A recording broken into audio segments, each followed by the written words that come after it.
Vallarta Supermarkets. Carne asada preparada. Secret blend. Get grilling with the OG carne asada from Vallarta Supermarkets. Get our restaurant delivery through DoorDash.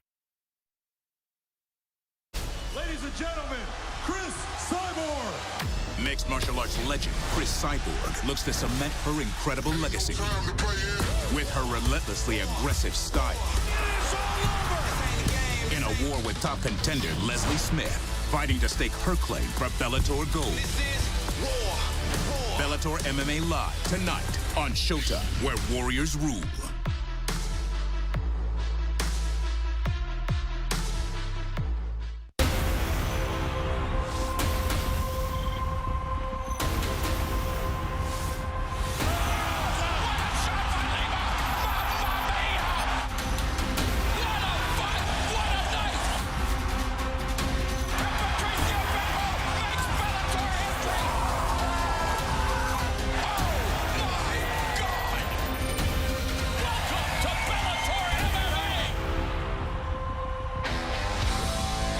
It's Friday night. That means Bellator MMA on Showtime. From the Fight Sphere here at Mohegan Sun Arena, we bring you Bellator 259, culminating with the featherweight championship main event. Chris Cyborg defending the title for the second time in a rematch with Leslie Smith. That's the main event coming up later tonight, but what a loaded lineup we have on the preliminary portion of Bellator 259, and no better way to kick things off than what should be an electrifying tilt in the lightweight division. Number 9 ranked Alfie Davis welcomes Alexander Shabliy to Bellator MMA.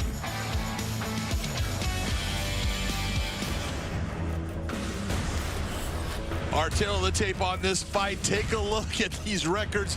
14-3, 19-3. Everything else is very close. Both these guys outstanding in the stand-up game. With the official introductions, here is the voice of Bellator MMA, Michael C. Williams. Ladies and gentlemen, welcome to Mohegan Sun Arena as we get set now for Bellator 259. The prelims kick off now with 3 5-minute rounds in the lightweight division. Introducing first, the blue corner, at 5'9", weighing in 154.8 pounds. Tonight, in his Bellator debut, he enters with 19 professional victories, 3 losses. Hailing from Rostov-na-Dono, Russia, presenting Alexander Persevert Shabliy.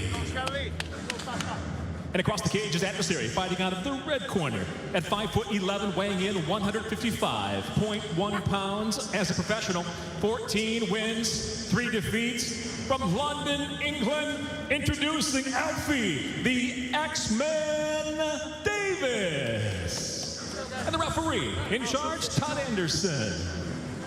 Todd Anderson is your referee. A special cheerio to our friends watching across the pond on BBC. They are especially invested in this matchup, watching London, England's Alfie Davis, the number 9 ranked lightweight in Bellator MMA. Welcome Alexander Shabliy to the Bellator MMA cage, set for 3 5-minute rounds. And it is Alfie Davis in the red gloves, the newcomer Alexander Shabliy in the blue gloves. And already, Davis switching stances. Both have won 4 consecutive fights, so both bring plenty of momentum into this opener at Bellator 259 as they exchange kicks, John. Both of them bring fireworks in the stand-up game. I'm telling you, Alexander Shabliy is so technically good. And Alfie Davis on the outside, you're going to see him moving a lot, but his kicks are outstanding. Shabliy attacking the, well, was the lead leg from Orthodox, but now Davis trying to befuddle Shabliy early, switching stances, trying to disrupt whatever rhythm, whatever tempo Shabliy's trying to build. Now, one of the things that you're going to see somewhere in this fight, Alfie Davis is known as the Axe Man. Not many people can throw a very good axe kick that is something that can actually land and knock their opponent out, a la Andy Hoog, who you know well. Yeah, rest in power to the K1 legend, Andy Hoog, and we are seeing early signs of a kicking attack. There's a Superman punch from the southpaw stance by Davis. Davis doing a really good job of diversifying his attack and really just trying to confuse Shabliy. Really nice job of what Shabliy is doing, though. Look at him going to the low leg kicks. Every time, doesn't matter if it's the left leg forward or right leg forward, he's attacking those legs, making it to where that movement of Alfie Davis after that first round, it's going to start to slow down a little bit. Shabliy, hand-to-hand combat master of sports and combat sambo master of sports, hoping to put on a masterful performance in his Bellator MMA debut. And of course, the man who currently lords over the lightweight division is the champ, Patricio Pitbull. He has other business to tend to in the featherweight division when he will meet the undefeated AJ McKee in the $1 million final of the Featherweight World Grand Prix. But a couple of lightweights looking to move up the ladder here tonight. Nice body kick lands for Davis. That was a very nice body kick by Davis, but you'll notice that Davis is starting to get, he's getting pushed onto his back foot, which means Shabliy's starting to win this battle of positioning. Just past the midway point of our opening round. Davis. Beautiful 1-2 strike by Alexander Shabliy.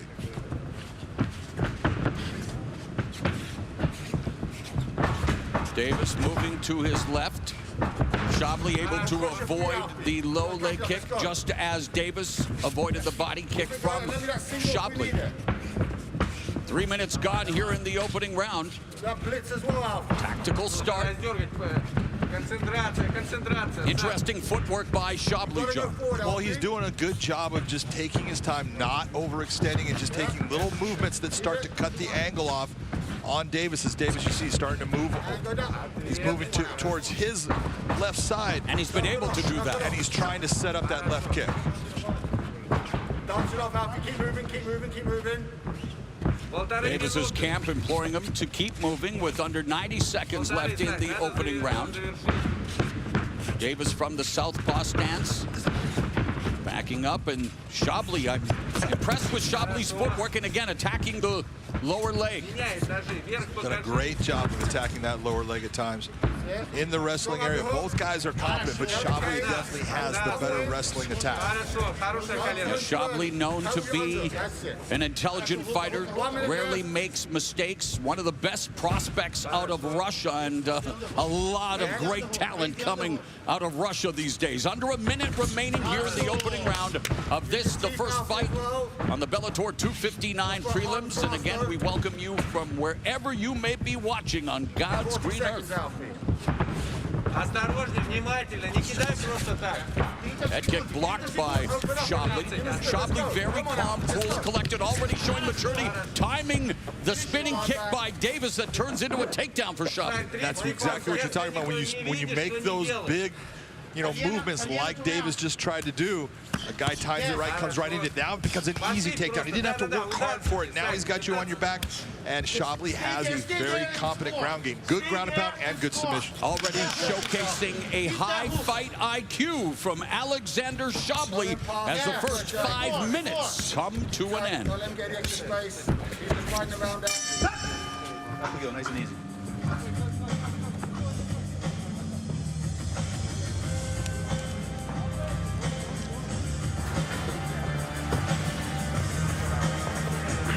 Alfie, sit down for a second. You good? Okay, you've got to let go a little bit, yeah? He's backing you up. If you're going for your left kick, you've got to mask it behind, okay, your punches first, yeah? Switch step. Don't always throw it from southpaw. Go back to orthodox and set it up a little bit, okay? Look for the takedown if he's pressuring you. Try and pressure him back. You've got to go. Set up. Your spin was good, but just too close, okay? That's his round. You've got to pressure forward, okay? Yeah. Use your teeth, Alfie. Hard, bounce, go in, okay? Back and forward. Don't keep going back. You've got to meet him. Seconds up. Seconds out. And let's walk. Stand still. Don't move. So we are set for round number 2. And when we hear the bell, we will get Big John McCarthy's unofficial score from that first frame. Ready? Hey! Pretty simple round to score. You looked at what went on. Better striking, the movement, the takedown. Shabliy gets that round 10-9. The real question is, in this round, is Alfie Davis going to stop what he's doing? He likes to stay on the outside, but he needs to, every time that he starts to get pressed by Shabliy, he needs to make Shabliy pay for that movement inside. Davis with the tell on the Superman attempt, avoids that right cross from Alexander Shabliy. Shabliy and Davis looking for their 5th consecutive victories, half of Shabliy's 4-fight winning streak. The wins have come courtesy of his power, while Davis has gone the distance in all 4 of his wins during his current winning streak. And again, Shabliy doing a good job of attacking the lead leg. He's been just hacking at those legs, both left and right leg throughout this fight. It's not that it's going to stop Alfie Davis in what he does, but it does slow his attacks down. His legs get heavy. He's starting to just move a little bit slower, and you see things. It's just easier to defend. Davis says he's a cheeky chap with a cheeky fight style. I have nothing to say about that. He said it for you. Former kickboxing champion. Shabliy really looking to land that left hook. And he just threw it again. He sees the opening. He sees that Alfie Davis is starting to drop that right hand as he moves, just like he did right there. He's looking to land that left hand. And Davis back to orthodox and back to having his lead leg chewed up by the kicks of Alexander Shabliy. Alfie, I need work now. And Davis corner imploring him to work. Let's go. Come on. Earn that check, Mr. McCarthy. Yeah, well, you've got to look at what's going on, and right now it's Alexander Shabliy that's leading this dance. He's the one that's really in control of where the fight's taking place, when the encounters really start to blast off. So Alfie Davis needs to change that. He needs to start becoming more offensive, start to take more chances, because if it continues in this manner, he's going to end up losing a decision. Shabliy would love to crack the top 10, facing a number 9 ranked Davis.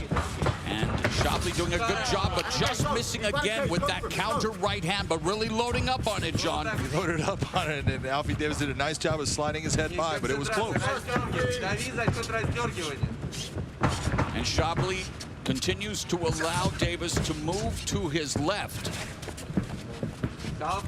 Does not make him pay for it. There's a nice 1-2 from Shabliy, pulling the trigger on a combination. 2 minutes left in the second. And again, the Englishman's corner wants more action, wants more intensity, as I'm sure the fans watching on the BBC do as well, John. 1:45.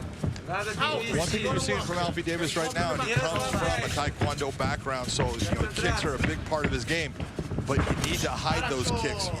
If you're just throwing the kicks straight out, it's easy to see. It's easy to see the setup, and Shabliy's not having a problem with him. So he needs to use his hands to set those kicks up. Hide those kicks behind the hands. He should have more, success against Shabliy. Master of Taekwondo, Valerie Loretta and Hannah Guy will kick off Bellator 259's main card tonight, 9 Eastern, 6 Pacific on Showtime.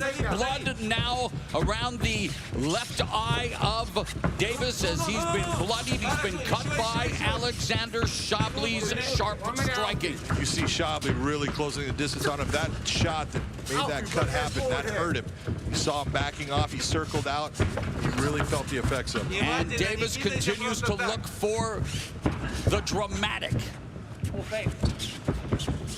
45 seconds left in the second round, and Davis with that spinning attack that misses.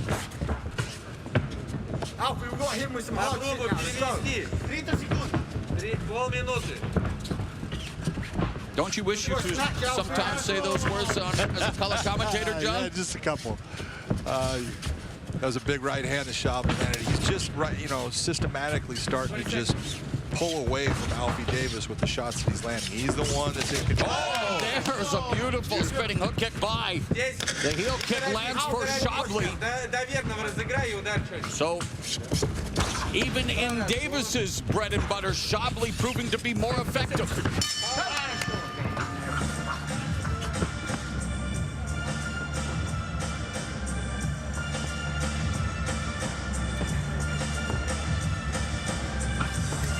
Alfie.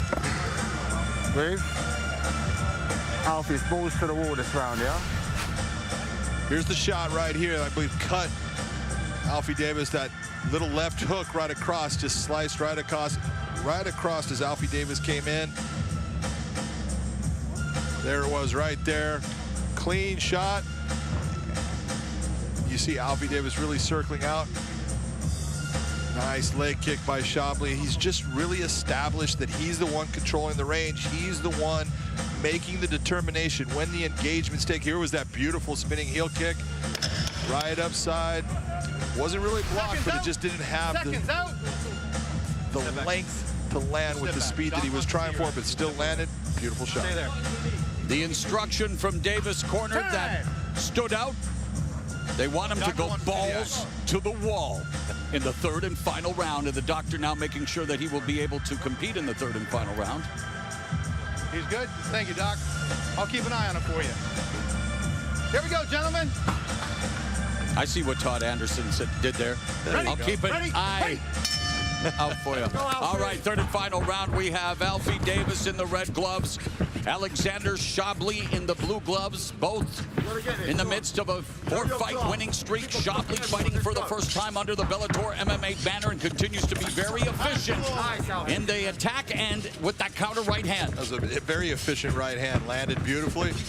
He's just controlling everything in this fight right now. And that is unusual when you're talking about Alfie Davis. He's the guy that normally is frustrating his opponents, keeping them off balance, and he's not able to do that with Shabliy right now. So why isn't Davis able to go balls to the wall as his corner would like him to do? Well, right now throwing those kicks, he's trying to open up, but when you have a guy that keeps hitting you off of these shots, take a look at those strike stats right there, 33 of 61. He's landing at over 50%, and you can see that that's not happening on the same side with Davis. So he's getting frustrated because he knows I'm throwing, I'm not landing, and I'm getting tagged. Yeah, there's the style, but he needs more substance here. A minute gone in the final frame of this lightweight matchup to begin the proceedings here at the Fight Sphere for Bellator 259. That kick blocked by Shabliy. Meanwhile, what's impressed you the most about Alexander Shabliy here in his maiden voyage in Bellator MMA? Well, just the fact that look how tight he is with his technique, just taking his time, doesn't have a lot of exaggerated movement, and when that opening comes for him to either throw the right hand, left hand, he takes it and he lands with power. And he is proficient in the counterattack, and beautiful left hand there as he tried to avoid the incoming fire from Davis. And now from the southpaw position, that kick was caught momentarily, blocked by Davis.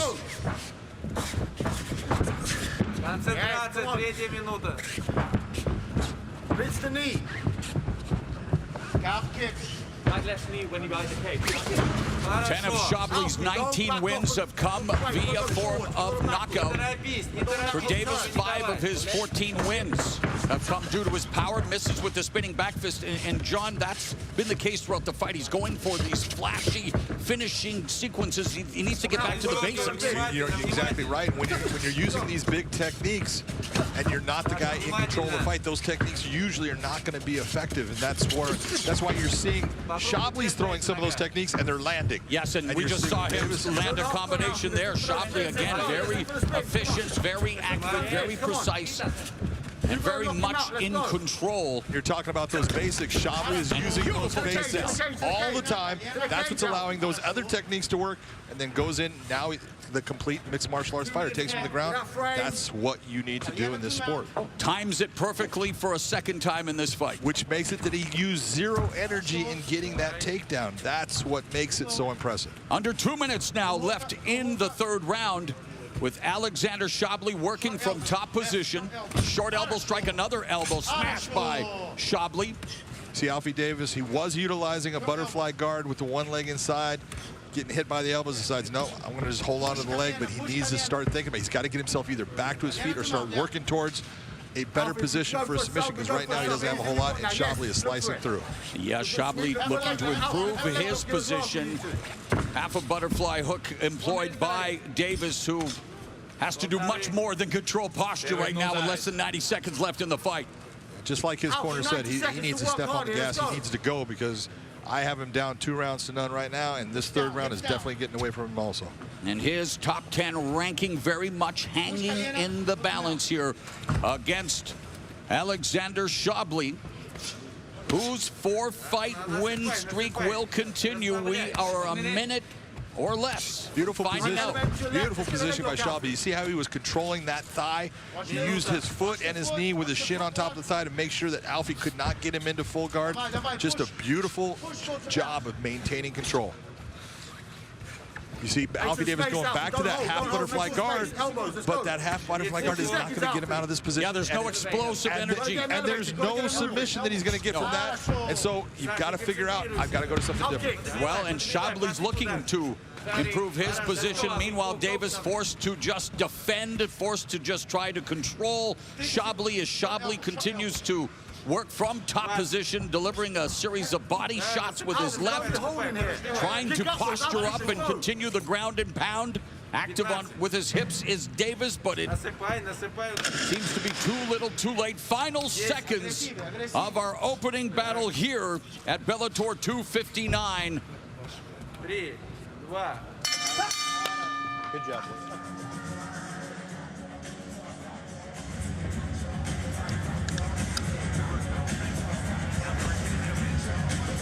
That was a very effective fight by Alexander Shabliy. You talk about a guy coming in, a lot of pressure being in a new promotion, a lot of pressure coming in against a guy who's ranked, and you're not ranked in that promotion. And he did exactly what you want to see your fighter do. He came out, he established that I'm going to take the center of the cage, I'm going to be the guy in control of the position of the range, and he just systematically broke Alfie Davis down throughout the fight. The Russian fighters have a way of systematically breaking down their opponents, John. Yeah, they tend to, you know, you take a look at it, it's exactly what you were talking about, basics. They're so solid in the basics. They're so good with their body positioning. They don't make big mistakes, and that's why they win big fights. Take a look at these shots. Beautiful inside leg kick by Shabliy, a lot of power on it. Alfie Davis rushes in, gets hit with the jab, and then you had that spinning kick. Watch the technique. He comes over, whoop, there comes your beautiful heel kick. Left hand, right hand, beautiful left hook. And all of these, watch the timing on this. As he comes in, Alfie Davis comes in, oh, let me drop levels, take you down. That took no energy, I feel good. His fight stats are gonna be all in the favor of Alexander Shabliy. Just a beautiful performance. A stellar striking display from Alexander Shabliy. A frustrating night at the office for Alfie Davis. Let's make it official. Let's find out who wins our opener here at Bellator 259. Here's Michael C. Williams. Ladies and gentlemen, for the decision, we'll go to your 3 judges at cage side. All 3, Dave Torelli, Jacob Montalvo, Doug Crosby, seed exactly the same at 30-27 for the winner by unanimous decision, Alexander Shabliy. A clean sweep on all 3 judges' scorecards for Alexander Shabliy, who wins his Bellator MMA debut. Looks impressive in doing so. Has now won 5 in a row as he snaps Alfie Davis' 4-fight win streak. Shabliy knocking on the door of the Bellator MMA top 10. Well, he was just knocking on Alfie Davis. So now he's knocking on the door of other people. If you're looking at this fight, you're going, oh, that guy's going to be a problem. All right, it's now time to open the door to what's happening at the fight desk. Here's Jen Brown. Well, thanks, Maura. The door is open, and good evening, everyone. We're excited for an incredible lineup of fights tonight. Of course, joining me to break it all down, former 2-time lightweight champ, Mr. Josh Thompson. Now, Josh, let's talk about that fight right there, because I know you were so excited about seeing Shabliy's debut here in Bellator. How do you think he delivered tonight? I thought he delivered perfectly. Everything was clean and crisp. He did exactly what he was supposed to do. Also, also, he was supposed to fight Brent Primus, which is a completely different style of fight. And he came on and fought Alfie Davis, which is someone who's very dynamic on the feet. Different style and have to prepare on short notice. I think he delivered. Great job. I'm really excited, like John was saying. He's going to be a threat in that division. Well, Primus is ranked number 2 in the lightweight division. Davis ranked number 9. Fair to say you think he's going to break into the rankings here next week? Oh, yeah, absolutely. With that performance right there, he's got to be probably somewhere in that 9 category now after Alfie Davis. All right, look forward to it. All right, well, so much more to talk about tonight, so let's jump right into it. Tonight's main event, we've got gold on the line with Chris Cyborg. She's defending her featherweight belt for a second time. It's a rematch with MMA veteran Leslie Smith. Now, that fight was over 5 years ago, Josh. So how much different are these two fighters from when they first stood across from one another? I don't want to say that they're different, but they just have, they've made a couple little tweaks here and there. They were already very good when they first fought. Just it was Cyborg's night that night. But the tweaks that they've made, we're going to see if it's been a difference over the time frame. Now, you said it was Cyborg's night. It didn't end well for Leslie Smith. So what does she need to do different tonight to have it end differently for her? So I think her whole game plan is to put Cyborg on her back foot, which is going to be a tough task. It doesn't matter who you are. Not many people have been able to do that to her. So if she's able to do that and implement her game plan and also avoid big shots, if she can do that, I think she can have success. With Cyborg, she just got to push her around. Do what she always does. But with Cyborg, though, she's also gotten a lot better defensively. So if she continues to do that and keeps her defense on point, I think she'll have a successful night as well. You know, this is a rematch, and you've had some rematches. What's that mindset going in when you're going to stand across from an opponent that you've already faced and you're familiar with them? Well, it depends. If you won the first match, you know, with Cyborg, she won. Her confidence at all-time high. With Leslie, though, what she's probably thinking is, I felt your power. I felt the experience. I felt all of those things. And so, that being said, she's probably thinking to herself, I know what I need to do to get this done. Well, we look forward to seeing both of them settle it. You know, it's funny, Leslie Smith told us, she goes, I walked out of that cage and I have been thinking about this fight every single day for 5 years. She's looking for some revenge, and it's thinking about it and then going out there and achieving it is completely different. So hopefully she can get it done, but it's going to be one of those tough tasks. All right, well, that is our main event. It is coming up later tonight. We've got much more coming your way. Stick around. Fight action continues. Bellator MMA coming up. Undefeated champion, Nordine Bali. A high-quality operator Takes on future Hall of Famer, one of the most polished stars in all of boxing, Nonito Donaire. He remains at the top of his game. Undefeated versus legend. Bali versus Donaire for the Bantamweight World title, only on Showtime. Hey, Bellator Nation, follow us across a large array of digital platforms and stay up to date on everything you need to know. Like us on the Bellator Facebook page and see exclusive videos. Follow us and get instant updates on Twitter at Bellator MMA and get a chance to have your tweet live on the broadcast. See amazing pictures on Instagram at Bellator MMA. Join Bellator Nation today. Ladies and gentlemen, Chris Cyborg. Mixed martial arts legend Chris Cyborg looks to cement her incredible legacy with her relentlessly aggressive style. In a war with top contender Leslie Smith, fighting to stake her claim for Bellator Gold. Bellator MMA Live tonight on Showtime, where warriors rule.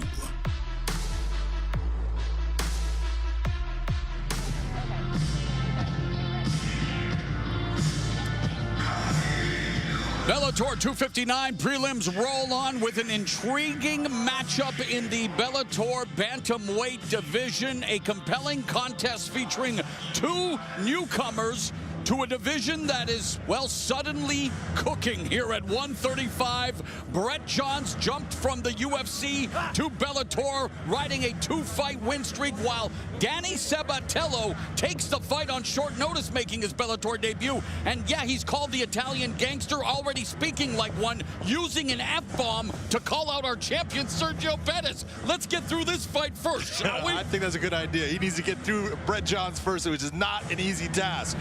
Our tail of the tape for this matchup, which is an outstanding matchup, 17-2 against 10-1. That is a beautiful record by both guys. Both guys are dominating on the ground, on the feet. This should be fireworks. Here's Michael C. Williams.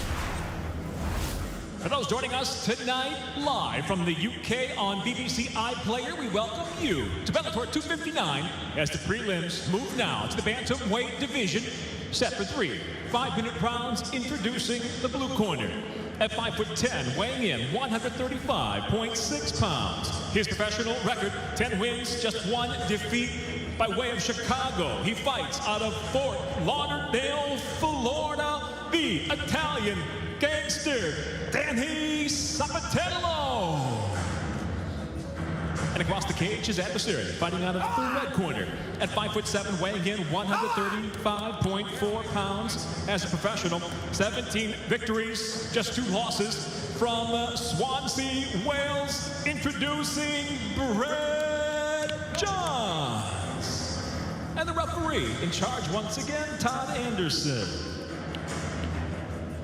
Third man in the Bellator MMA cage, veteran referee Todd Anderson, scheduled for 3 5-minute rounds in the 135-pound division. Brett Johns, Danny Sabatello, both fighting for the first time under the Bellator MMA umbrella. Johns in the red gloves, Sabatello in the blue gloves, and we are expecting nothing but a big bang in this one, John. This fight, I have been looking forward to this fight for so long. Brett Johns is outstanding, both in the stand-up and on the ground. But Danny Sabatello wrestled at the University of Purdue. He is an outstanding grappler, and he's very heavy on top. And if he can get on top of Brett Johns, he will create a ton of problems. Sabatello, a 3-time NCAA championship qualifier, 2-time 141-pound Big Ten championship winner as the captain of the Boilermakers, and he has taken Brett Johns to the ground. He's already in that position where he's getting close to having control of his back. Brett Johns is controlling hands, just taking his time, being smart. Don't make a big mistake right now. Don't give something to somebody. Johns went 5-2 in the UFC, and a major addition to Bellator's greatly improved bantamweight division as he gets back up to his feet. But now it's Sabatello fishing for the submission. Well, he is fishing for it. He had a little bit of what we call a face crank on him there for a second. Fishing for a submission is a lot better than sleeping with the fishes for an Italian gangster, by the way. Well, if you're the Italian gangster, you can do whatever you want. But we knew that Danny Sabatello, when he took this fight on a week's notice, we went, man, I'll tell you what, you couldn't ask for a worse opponent to come in on a week's notice if you're Brett Johns, because this is a guy that is so good in the grappling aspect with his wrestling. And confidence oozes out of every one of his pores, John. 28-year-old Danny Sabatello, 10-1 with 3 knockouts and 4 submissions against Brett Johns, who is 17-2 with 2 knockouts and 6 submissions. And John still defending against Sabatello. Sabatello on his back. Excellent, Johnsy. Very nice job by Brett Johns, taking his time, getting that little swing. But you see Sabatello in a seatbelt position. You see that upper and over that with those hands, taking his time, using that one hook to try to control body position. Everything he's doing is being smart. Don't go for the craziness. Just keep on riding him. Make him carry your weight. Sabatello says his greatest strength is imposing his will on his opponent. He says this fight is going to go wherever I want it to go. I am the best at being tougher and meaner than my opponent. Did I mention he's confident? I don't think you did, but yeah, Josh Thompson always tells me, you know, confidence is key. And if there's one thing we know about Danny, he's got a ton of it. For Brett Johns, his only 2 losses come to current UFC bantamweight champion Aljamain Sterling and ranked contender Pedro Munoz. Yeah, he lost a decision to both of those gentlemen. And again, Brett Johns popping up immediately. So yes, Danny Sabatello getting the takedown, but trying to maximize his position. He is, but because he's in position right here and he does have control of the position, he still needs to be very careful of Brett Johns. Brett Johns is a guy that we've seen roll into calf slicer positions and different types of leg locks. So just because you have his back doesn't mean that he's still not dangerous at times. Yeah, Johns defeated Joe Soto in December 2017 via the calf slicer, known for a variety of submissions. Go on. On his head, on his head. Right now you see him looking for that Kimura grip on the arm. The real thing is he wants to actually toss to that side. Nice job by Danny, bringing him up and down. We'll see if he can maintain that position. Johns gets back to his feet. This is what happens when you have two guys that are very good in the grappling arts. It is not an easy thing to get a man down to the ground and hold him down when he knows what he's doing. Sabatello continues to try to, does drag Johns down to the canvas, but unable to keep him there.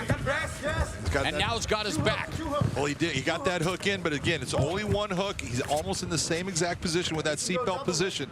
And when we say seatbelt, you see that's because you see the arm over the neck going around and the other one under the arm all the way around the body, similar to the way your seatbelt is in your car. But it's a great position to hold on your opponent. Sabatello has won 4 in a row since his lone loss to Erwin Rivera. That came courtesy of a punch to the body, but he has been in control here in his first Bellator MMA round as he and Johns begin their Bellator MMA journeys. And right now, Danny Sabatello's having a problem because he cannot get his arm free, and Johns is not doing anything wrong. He is holding onto that wrist with the glove. It's legal.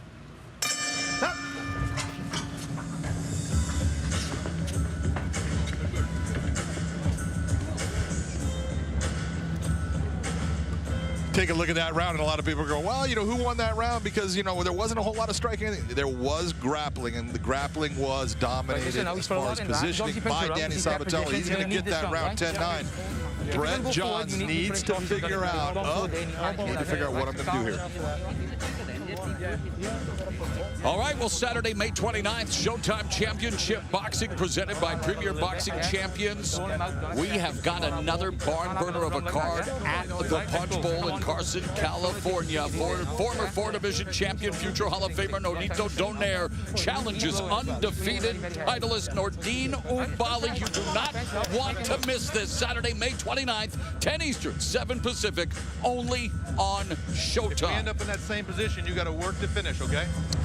If we end up in that same position, you got to work to get out. Okay? All right, good. Ready? Ready? Hey! Bell round number 2, and referee Todd Anderson warning both of them that they've got to improve positions, and Sabatello immediately securing another takedown and immediately going to the back of Brett Johns. Excuse me, but is this Groundhog Day, deja vu all over again? It is deja vu all over again.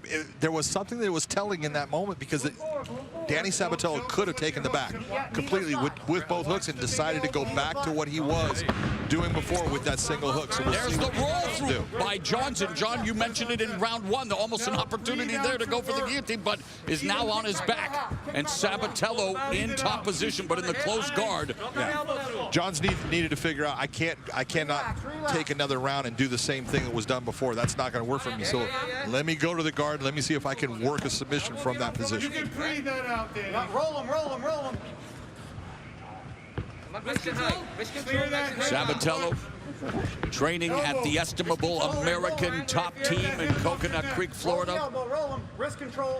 Always a pleasure to visit with Dan Lambert, the belt collector of all belt collectors. And, well, ATT's produced a plethora of champions. So you've seen Dan's collection. Keep pushing, keep pushing. Good shot. That was good shot, Danny.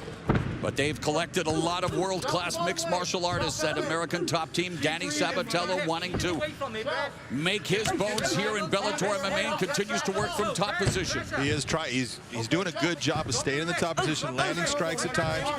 You see him trying to swish his hips to get past. Johns brings up, trying to get into a triangle position. That doesn't work for him.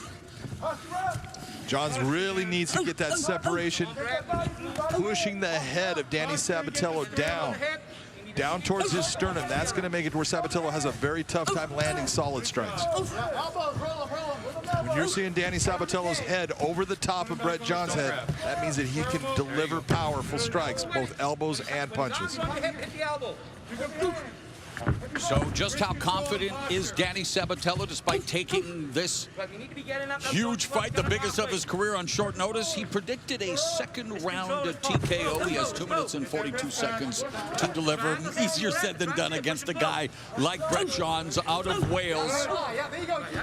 But it's been a tough start to the Bellator MMA journey for Brett Johns. Boy, it has. He's had his hands full. You really have to be impressed by Danny Sabatello as far as not only what he's done so far in the cage, but on a week's notice, coming in and putting on this type of performance so far. And John's looking for the escape and just improving position, now being able to go to his feet, but continues to wear Danny Sabatello on his back. Danny Sabatello has got that leg turk. He loves that leg ride and just goes right back to that seatbelt position to control Brett Johns, keep him where he wants. A decorated wrestler in college, Danny Sabatello using his wrestling background to full effect here with 1:45 left in the middle frame.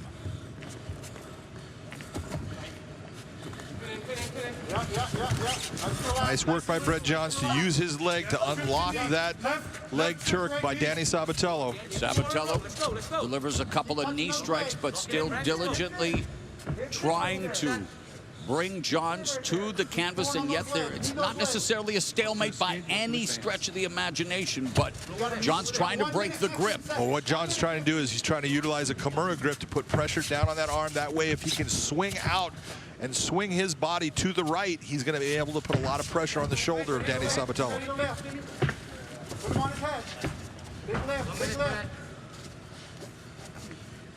Two of Sabatello's 4 submission wins have been courtesy of a rear naked choke. Last one came in June of last year against Raymond Ramos, and he stayed active during his pandemic year. Brett Johns really trying to make that Kimura hold, that grip. He's trying to put a lot of pressure on it. This is similar. You go all the way back to Pride fighting days. Sakuraba against Renzo Gracie. You need to be very careful if you're Danny Sabatello in that position. Always like going back to those Pride Fighting Championship days. I'd never die, John McCarthy. And just as Brett Johns refusing to allow Danny Sabatello to improve his position, but in the meantime, Brett Johns unable to do anything offensively. He really has not been able to do anything, and he's been in the same position. Looking for a straight arm lock, putting a lot of pressure on that, but it's not going to be enough time.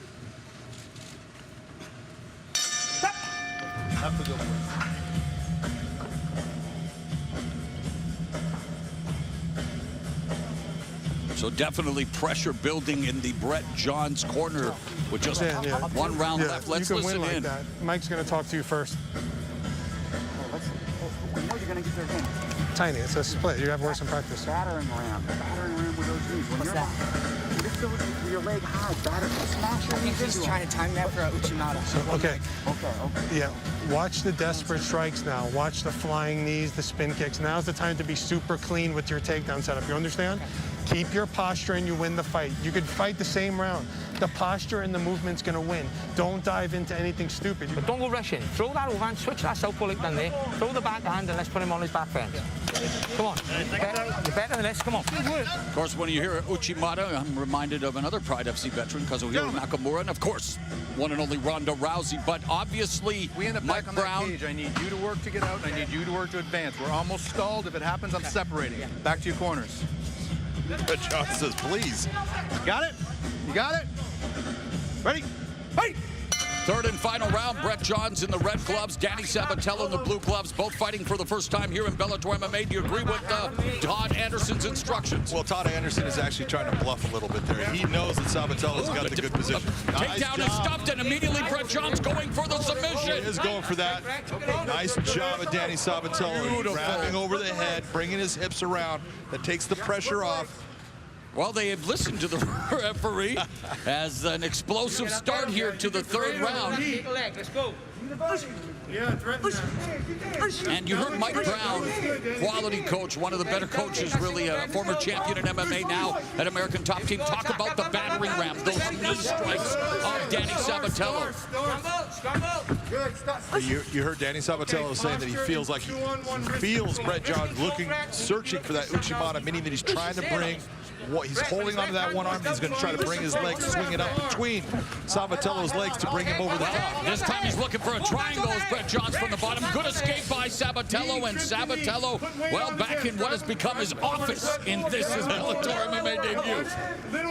Yeah, he has been so successful with this position. Nice job of pushing off of the fence by Sabatello, but he should, instead of holding on where he is, he needs to get that hook with the other leg. He'll have better control. He can even go to a body triangle. Okay. Come on, wrist.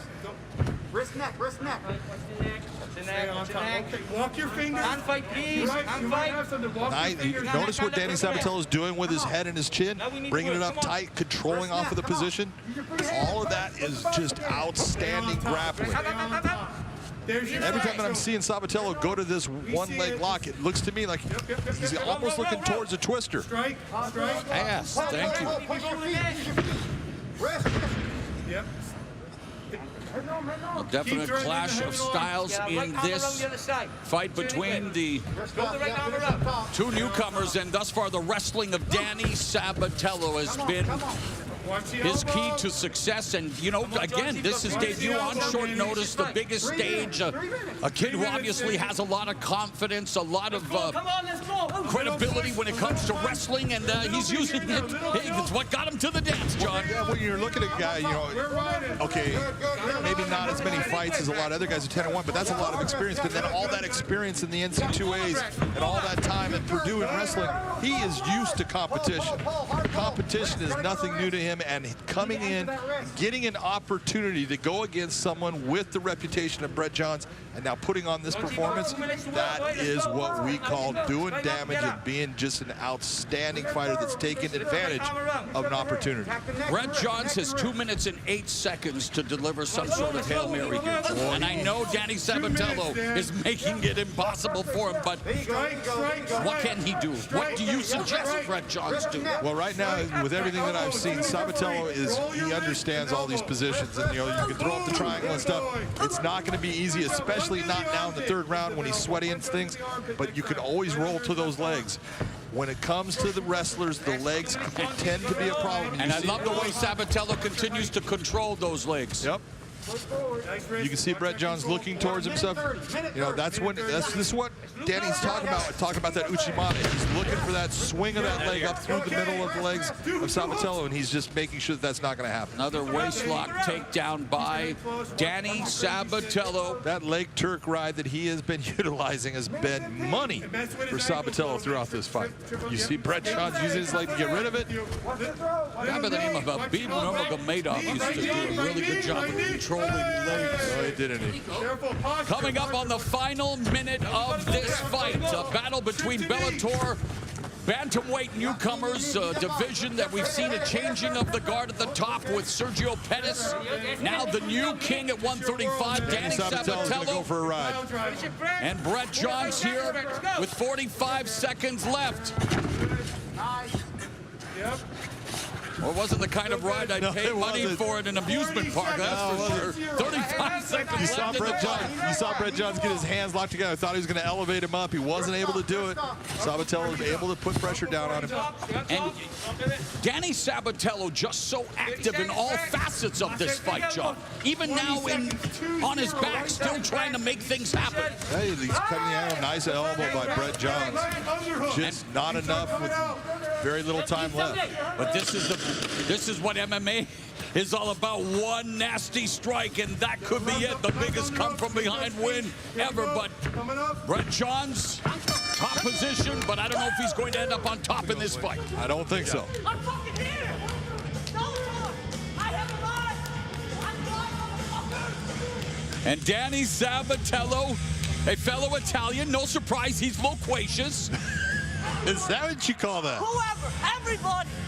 And And again, shades of another Italian MMA fighter by the name of Phil Baroni. Back in the day, remember stapling Dave Monet to the cage in 18 seconds and Danny Sabatello. Hey, say what you will. That's a great performance on short notice against one of the better fighters at 135 pounds. Look, taking a fight against Brett Johns with 1 week's notice, that in itself is saying something. And to have the performance that Danny Sabatello had tonight, just amazing.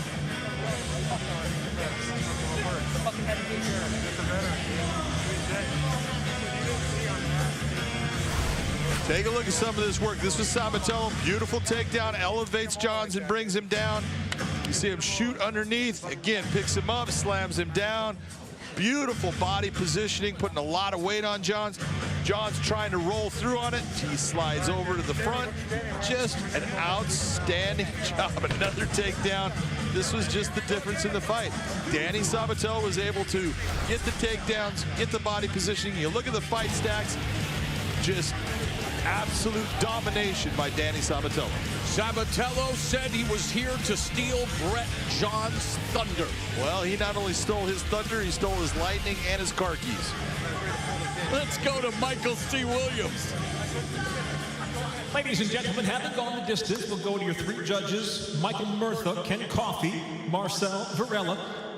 All three have it exactly the same 30-27. I'll have it for the winner by unanimous decision, the Italian gangster, Danny Sabatello. Make it 5 wins in a row, the biggest win of his career by far on short notice under the bright lights of Bellator MMA. The Italian gangster, Danny Sabatello. Well, he delivers on his promise. He stole Brett Johns' thunder, and he records a huge win in his Bellator MMA debut. Let's go back to Jen Brown. Well, thanks, Mauro. All eyes tonight will be on Bellator's featherweight division. Our next prelim features number 7, Leah McCourt, versus the women sitting slightly ahead of her at number 6, and Janae Harding. Now, of course, we've got our main event of the evening, where we're going to see the number 4 ranked female featherweight, Leslie Smith, taking on the reigning champion, Chris Cyborg. And for both of these women, the road to get here was the road less traveled. I love animals. My mom would like to be dentist, but in my heart, I would like to be veterinary. We have some chickens, have like 5 chickens. We have fresh eggs every day. His name is Manny Porcal. And we go pick up him. He's very little. He's like this size. So cute. And then he's supposed to stay this size. He's not the little one, but we love him. My dad's a minister, and so I grew up in the church, spent a lot of time wearing dresses that had like the white collar with like lace around it. You know, it's super uncomfortable. And so finding a place where I could feel like I was doing my thing, definitely it was sports that gave me that. So I have always had my eye on whoever is the fastest and the best and the strongest, and that's always been what I want to get to. And how crazy it is, I was playing professional handball, and one guy saw me play handball, and then he say, I think you can be a great fighter. And I look at him, fighter? What is this? Like, I never think about fighter. No, I didn't know the guy saw me. He's a black belt from Shoot the Box gym. I didn't know anything, but I started practicing training, and I have in my heart when somebody punch me, I like to punch back. And my coach say, no, this is you born with. My mom don't want a fight. She say, no, I know this is not for you. You need to study. She say she want to be dentist. But now you say, okay, I'm a professional fighter. Oh, cool. People knows now, you know, it's nice. Change the mind, especially for women's MMA. She's the first fight that I watched on TV was Cyborg against Carano. The energy in this crowd is unbelievable. Carano's in trouble. She is now the Strikeforce Women's World Champion, Chris Cyborg.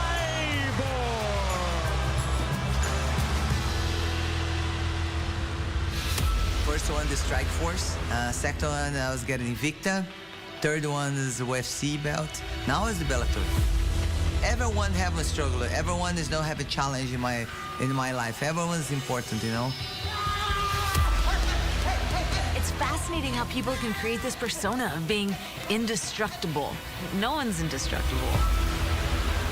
The first time that I fought Chris 5 years ago, I thought I had a chin of iron. I think my style of fight is different. The other fight is more violent. I'm not overwhelmed. I don't give a fuck. Like, let's go.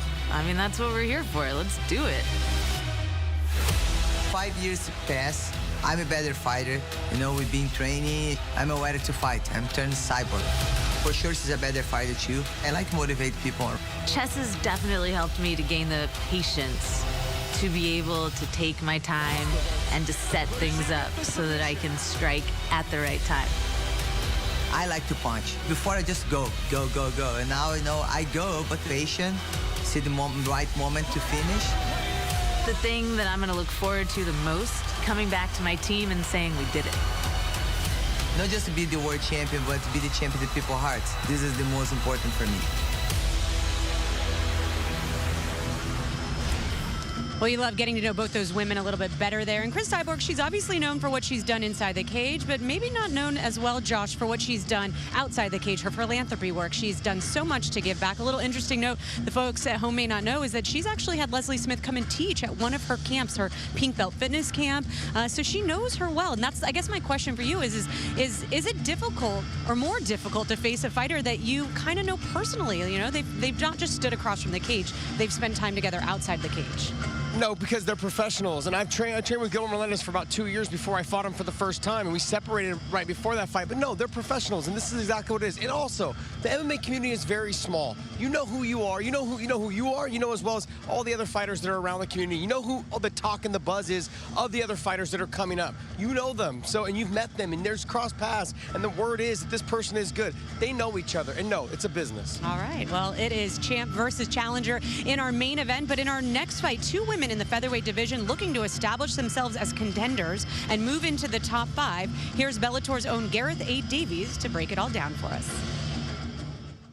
The matchup of Janae Harding and Leah McCourt brings together two female featherweight fighters looking to climb a ladder dominated on its top rung by standout champion Cris Cyborg. Ranked number 7 in the women's featherweight division, Leah McCourt told me this week that without getting into a firefight, she believes in her superior all-round skill set against the New Zealand-born Harding, whose forte lies with her stand-up skills, durability and resilience. For this contest, McCourt, who has been out of action for 14 months, has been working with Conor McGregor's striking coach, Owen Roddy, and even the breathing coach of middleweight standout Israel Adesanya. No stone unturned, as they say. In my opinion, the ambitious 28-year-old must fire blanket her rival stand-up and use her own smothering ground game effectively to move on to a 5-fight winning streak. You down with GAD? Yeah, you know me. Thanks, Gareth. Good breakdown of this important fight coming up in the featherweight division. Of course, the main event later tonight with Cris Cyborg defending the featherweight crown against Leslie Smith in a rematch. But right now, you will see number 6 ranked Janae Harding square off with the number 7 ranked Leah McCourt. Our tail of the tape for this featherweight matchup. Take a look at that weight. There is a problem there, and that problem is Leah McCourt did not make weight, Mauro. 149.4. You're telling me. That is a huge difference between 145, but Janae Harding's tough enough to say, I'll still take that fight. Well, she'll lose 20% of her purse, and Harding will try to make her lose her 4-fight winning streak as we go to Michael C. Williams. From Mohegan Sun Arena, the prelims now continue as we go 3 5-minute rounds in the featherweight division. Introducing the blue corner at 5'8", weighing in 149.4 pounds. Her professional record: 4 wins, 1 loss. Fighting out of Belfast, Northern Ireland, Leah McCourt. And across the cage, her adversary, fighting out of the red corner at 5'9", weighing in 145.1 pounds. As a professional, 6 victories, 4 defeats. Fighting out of Sydney, by way of Gold Coast, Australia, Janae Hollowpoint Harding. And the referee in charge, Kevin McDonald. So Kevin McDonald will oversee this battle between top 10 ranked contenders in the women's featherweight division. Harding at 3-2 in the Bellator MMA cage. McCourt at 3-0 under the Bellator banner. The bell in round one, Janae Harding in the red gloves, Leah McCourt in the blue gloves, and immediately Harding splitting the guard with that jab and a kick. That's exactly what Leah McCourt wants, is to get those hands around the body of Janae Harding. That is her world. If she can get that grip on Janae Harding and take her down. She's a black belt in judo. She's got very good throws, and she's got a very heavy top game. Started training in judo at the age of 7. Started MMA training at the age of 19. Now at the age of 28, wants to move a step closer to title contention. Although again, after missing weight, should she be? That's the whole thing. But, you know, it all comes down to this. You have certain responsibilities. Be on time, make weight, fight hard. She didn't make weight. That's something that she's going to have to change. And with all due respect to Meatloaf, 2 out of 3 is this one. All right, Harding and McCourt grappling for position along the cage. A minute gone here in the first. It's a nice job by Janae Harding to stay on her feet, because Leah McCourt is very good at off-balancing her opponents and getting them to the ground. Janae has had a lot of experience with a lot of good fighters. In my opinion, her handlers, her managers put her in against some killers in the beginning of her career. It's like, man, you want to give your fighter a chance, and she's gotten better and better as her career's gone on. Her stand-up is outstanding, but there is that beautiful trip by Leah McCourt to get her to the ground. Right into side control for McCourt. Left side's on the wall, left side's on the wall. Track the hip, don't worry about stepping over just yet. As a rear naked choke victory over Carrie Hughes during her stint here in Bellator, that being the lone submission win of her career, and now trying to keep Harding on the map, but Harding able to get back up to her feet, reset in the stand-up position. Good job of bumping her hips by Harding, moving, keeping her arm out there. This is where she wants to stay. I want to stay to the outside and utilize my striking. Long jab and able to close the gap, but this is again where McCourt will try to take advantage, because obviously Harding with the edge in striking coming into this contest. She does have the edge in striking. A lot of people look and say, well, why is she in this position against Cage? She is okay in this position with Leah McCourt in the cage.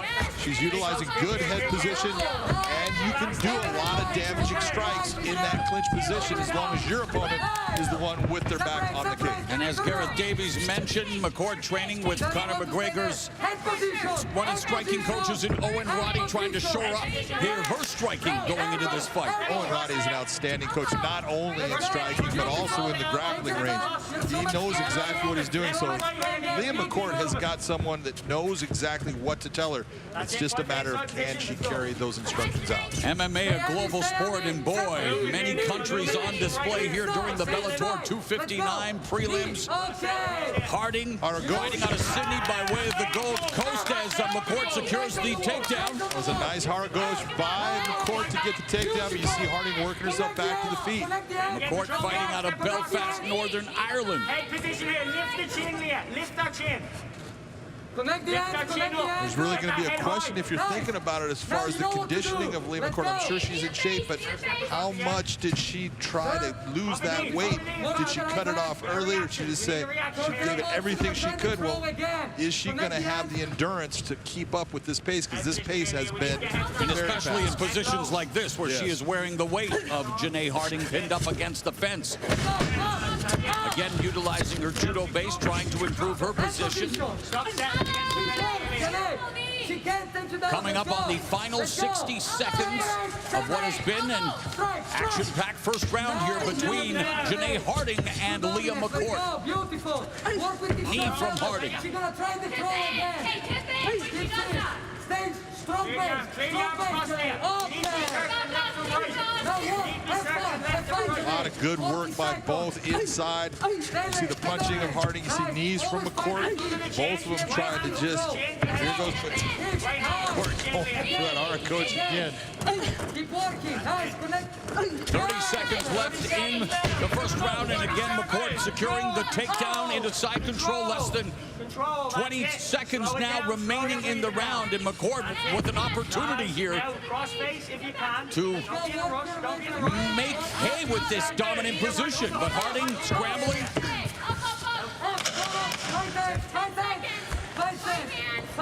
And we are at the end of the opening 5 minutes. Let them go. Stop. Clean break.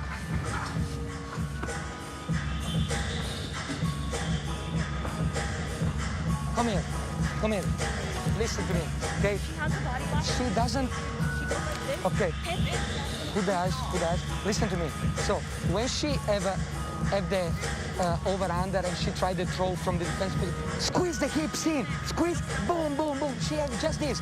You're too dominant. Now, set up like low, set up low, heads down, and big over and drive. You're going to catch her 100%. Here's some of the takedowns by Lee McCourt. See that leg come across. That's a hard gauche. Beautiful throw.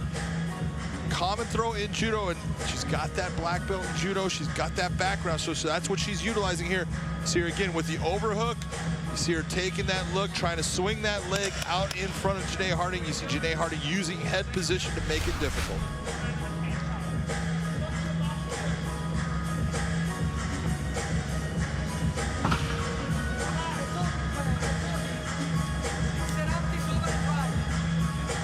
Round two. Bell in round two. Was it a difficult opening round to score, John? It's going to be a difficult. I'm guaranteeing that one judge is going to go one way and two are going to go another way on that round because there was a lot going on. But you got to take a look at this is a fight. This is not a grappling competition. Who is the one that's doing the most damage? And I think in that round, although there was some good throws by Lee McCourt, I think Janae Harding was the one that landed more shots and did a little bit more damage. I think she's going to win the round. Beautiful. All time. Separate strike. Nice elbow by Janae. McCourt told us that she didn't think Harding was as fast with her striking, or in many ways she doesn't really respect. I mean, she respects the striking, but she doesn't think she's a dangerous striker. And McCourt now turning the tables as she has Harding against the fence. She had a body lock that way and switched it over into an overhook. She's had a hard time as far as when she gets to the cage. Janae Harding is the one that keeps on dominating the position of where they're at. And there's the creating the separation and then delivering some strikes. Janae Harding before McCourt tries to close the gap again before eating these shots upstairs. Changes levels. Easily defended by Harding. Head kick by Janae Harding. And Harding now beginning to put it on McCourt. Yeah, McCourt's in trouble here with what we're seeing. High head there for Janae. That's why she ends up on top.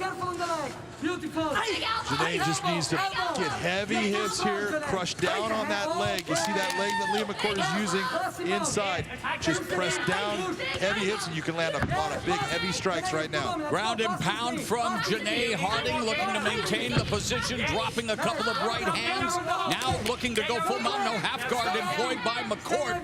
McCourt trying to control Harding's posture.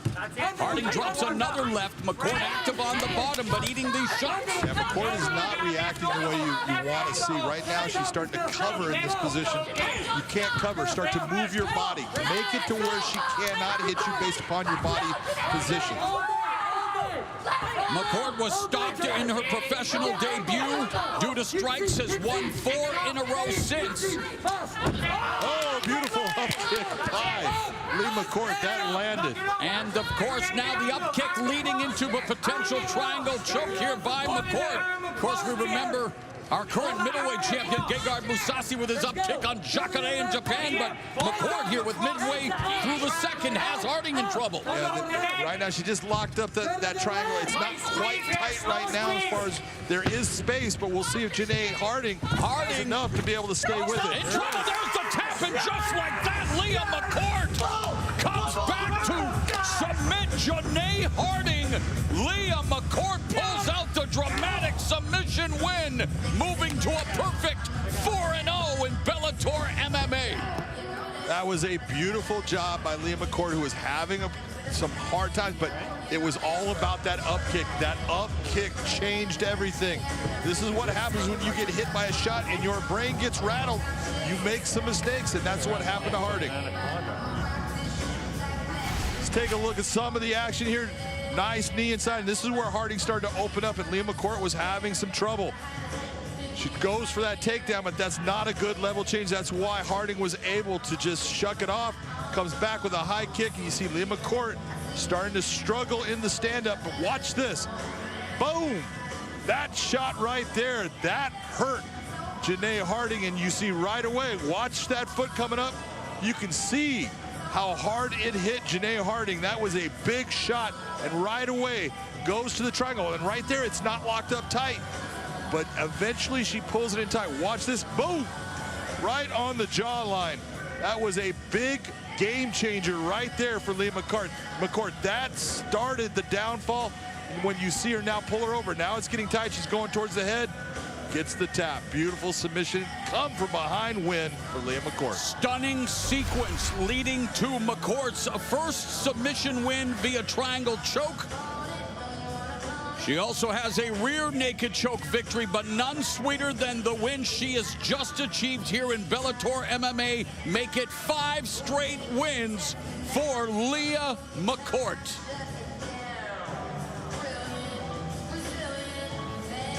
Let's make it official with Michael C. Williams. Ladies and gentlemen, inside the Bellator cage, the triangle brings it to a conclusion. The tap officially. 2 minutes, 42 seconds into round number 2. The winner by submission, Leah McCourt. Leah McCourt looking to move up the rankings in the featherweight division, and she will speak with our Big John McCarthy. Nice show of sportsmanship there by Janae Harding after a very tough setback here tonight. Leah McCourt, that was heart, guts. You brought that fight back. It was the up kick that changed everything at that time. Talk to me about that fight. Yeah, I knew Janae's a very technical striker. I just beat him in deep waters with a lot of people, so I knew it was going to be a tough fight. And I've got heart, and that's the only attribute I have is my heart, so I'm delighted. Did you realize how hurt she was when you landed that up kick? I seen her wobble, yeah. Well, then when she wobbled, she came down, and right away you went for the triangle. You set it up, it wasn't quite tight, then you readjusted it, and once you readjusted and you brought her over, you knew you had it. Yeah, I didn't think it was on, but I heard her choke, and I was like, right, let's put it on properly. Well, your grappling has been what has gotten you all of your wins, and again, it was the strike that set it up, but your grappling went and got that win. You are looking at now moving up in the rankings in the Bellator featherweight division. Who would you want next? Anybody, I don't care. I just love fighting and I love improving, so anybody, all the girls in our division are top girls, so every fight's gonna be a challenge. Well, congratulations on a fantastic win. Congratulations on your first fight here in the United States. Everybody, your winner, Leah McCourt. Leah McCourt says her nickname, The Curse, comes from her being notorious for crazy things happening to her leading up to her fights. Well, a crazy combination led to the biggest win of her career, the up kick into her first triangle choke submission. It's kisses all around for the McCourt team. What a win, as she will look to move up to, well, another few spots here in the Bellator MMA women's featherweight division. Let's get more reaction from Jen and Josh. Well, thanks, Maura. A beautiful come-behind win there. I know you were familiar with both of these girls, Josh. You covered them. What did you think about her dominant performance tonight? Coming back and she came back from behind. But, I mean, Janae Harding it looked like she had the fight under control, and she landed some great shots. She just, one mistake, and it could cost you the fight. Leah McCourt gutted it through. I've seen her gut through these positions before. I mean, she was stuck in an armbar in one of her previous fights that I called over in Ireland, and she wiggled out, got to the top position, and just dominated the rest of the fight. Dominant performance by Janae Harding, but make one mistake, and I got to tip my hat to Leah McCourt. Awesome, amazing, congratulations. Fantastic performance. All right, well, tonight's co-main event, it features a rematch of our former bantamweight champ, Darion Caldwell, taking on Leandra Ego. Now, Caldwell dominated Ego quickly, Josh, in that first fight. What does he have to gain for fighting him again right now? Well, right now he needs to reestablish himself back in the rankings. And right now he's not ranked because he went up to 145 to fight in the World Grand Prix there. And then he got knocked out against AJ McKee. So now he's got to reestablish himself in those rankings because he hasn't been there for 15 months. So that's really what it comes down to. Well, you said Darion Caldwell has some questions that still need to be answered. So what do you want answered tonight? There's so many questions I need. He's switched camp. He has new corners. He has new training partners. He's got new coaches. He's got new game plans now. Look, he's with a great crew. And I'm excited for him at Sanford MMA because they've got great wrestlers. They've got a great group of fighters to help him grow. Okay, but really what it comes down to is, can they help him use his wrestling to implement his jiu-jitsu like you see here against Adam Borge, who just so happens to be at Sanford MMA. So the fact is that he has all the ability to do what he does, but he needs to learn how to pace himself and fight at a pace, and if he can do that, he'll have success. Higo, though, falls right into the same thing. He is someone who's learned how to be patient, fight for the positions, get to those positions, and when he gets there, he's dangerous. I've grappled with Higo personally, and he is vicious on the grounds, from the X guard to the leg locks, also to when he gets to your back. He is phenomenal all the way around. Both of those fighters together are guaranteed fireworks. We look forward to a lot's riding on this fight, as both men feel like this is the fight to establish themselves in the bantamweight division, especially, of course, with that talk of that potential, bantamweight, excuse me, there we go, World Grand Prix that our president, Scott Coker, has hinted at. All right, well, that is our co-main event coming up later on tonight. Let's head it back down to Moro and Big John. Back over to you. All right, thank you very much, Jen. And we are set for action in the big boys division. The heavyweights, number 9 ranked Davion Franklin at 2-0. He takes on Tyler King, former professional football player, as we go to the 4-1-1 for this battle of the big boys. Well, professional football player started his career late. That's why you see that big difference in age. 26 years for Davion Franklin, 40 years of age for Tyler King. Here's Michael C. Williams. Tonight's prelim streaming live on YouTube. For those locked in on the channels Bellator MMA and Showtime Sports, we take you now to the heavyweight division, scheduled for 3 5-minute rounds. Introducing the blue corner. At 6'6", weighing in 246.3 pounds, his professional record: 12 wins, 9 losses, fighting out of Boston, Massachusetts, Tyler Marauder King. And across the cage, his adversary, fighting out of the red corner. At 6'3", weighing in 264.8 pounds. As a professional, he's undefeated at 2-0 by way of Chicago. He fights out of Albuquerque, New Mexico, all day, Davion Franklin. In charge of referee Dan Murgliata. Dan Murgliata, the man in the middle for this heavyweight encounter.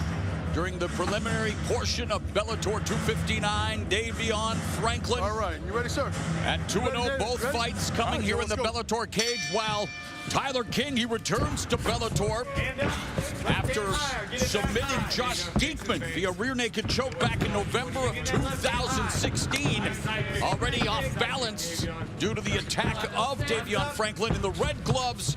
Tyler King in the blue gloves, and John with Ryan Bader involved in the light heavyweight World Grand Prix. An interim heavyweight championship match will be held between number 1 ranked Tim Johnson and Valentin Moldavsky. That's coming up Friday, June 25th. But Franklin and King in the heavyweight division, hey, you could be one punch away, you could be one fight away. Davion Franklin's got power, and he's already hurt Tyler King. Oh, and the jumping knee by all-day Davion Franklin. Wow! Davion Franklin, we've seen in his first fight how much power he has. In his second fight, he hurt someone and then kind of got winded trying to finish him, and he learned a big lesson there. That's why you see him, he's just taking his time. He did a big move there with the flying knee. Amazing athleticism. But when you have the power that he has in his hands, it only takes one shot. All he has to do is take his time, give some movement. Tyler King is not comfortable on his feet right now, and you can see those shots right there, he can only take so many. Franklin played college football, also wrestled, and his wrestling And his football career helping him come into the MMA sphere, and boy, putting together some crisp combinations on the plotting the slower Tyler King. Tyler King's got a good ground game. In the submission world, he's the guy that's the dominant fighter of these two. But he has to get Davion down there. And to get him down there is not easy, and he's going to have to walk through all of the power that Franklin has. Franklin just needs to keep on putting pressure and just look for that opening. Oh, beautiful lead left hook behind the guard. What a sweet strike by Davion Franklin. And they're winding up, knocking King down, and King gets crowned in round number 1 by all day Davion Franklin. That's what I'm talking about, power. King is up. He should not be on his feet right now. He's in trouble. Davion Franklin has power, and when you have that power, it's just the way that you use it. Take your time, be confident in it. Don't worry about making these mad rushes once you see him hurt. Look for that opening again and go after him. I'm very impressed with what Davion did in this fight. He took his time, and when he had him hurt, he finished. Take a look at the power here with the big right hands. Just missed.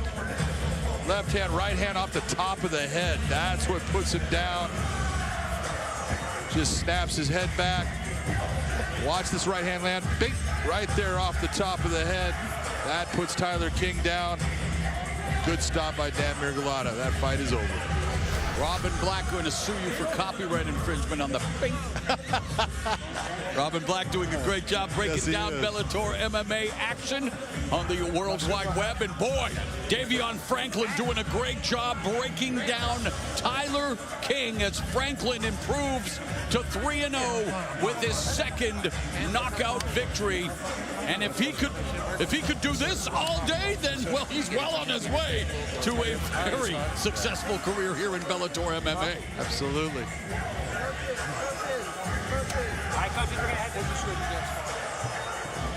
Let's go to Michael C. Williams. Ladies and gentlemen, it comes to an end officially inside the Bellator cage. 2 minutes, 2 seconds into round number 1 by knockout. Still undefeated, the winner all day, Davion Franklin. In the heavyweight division, you can make a lot of headway quickly. Davion Franklin quickly dispatches Tyler King. He is now 3-0 in Bellator MMA. This heavyweight, well, he's a heavy hitter. Let's go to Jen Brown. Well, thanks more if you want to watch that or catch up on our past fights 24/7. Now you can do that on our Bellator Pluto TV channel. No passwords, no payments. Just drop in and enjoy the show. It's available now on your favorite devices, so look for us in the sports category. Well, next up, undefeated rising star Aviv the King Gozali meets Sean Superfly Felton here to break down this lightweight showdown is Bellator's broadcaster across the pond, Gareth A. Davies. A savant or even magician with his ground skills, 20-year-old Israeli Aviv Gozali has mesmerized his first 5 opponents in Bellator, defeating them all by first-round submission. The king, to give him his cage sobriquet, is the son of respected MMA veteran Haim Gozali, with father and son having appeared together on the Bellator 234 event in November 2019. An emotional night when the father and fighter retired after his victory. Opposing the magician on the mat tonight is 30-year-old Sean Superfly Felton, who comes into this, his Bellator debut, with a 5-2 record. The man from Buffalo, New York, will look to bulldoze the kid, 10 years his junior, but must be wary of the anaconda skills that have already wrapped up a handful of losses for the Israeli Gozali's quintet of victims. Well, we just heard Gareth talk about how dangerous Gozali is on the ground. So what does Felton need to do to keep this fight on the feet and, you know, not put himself in danger?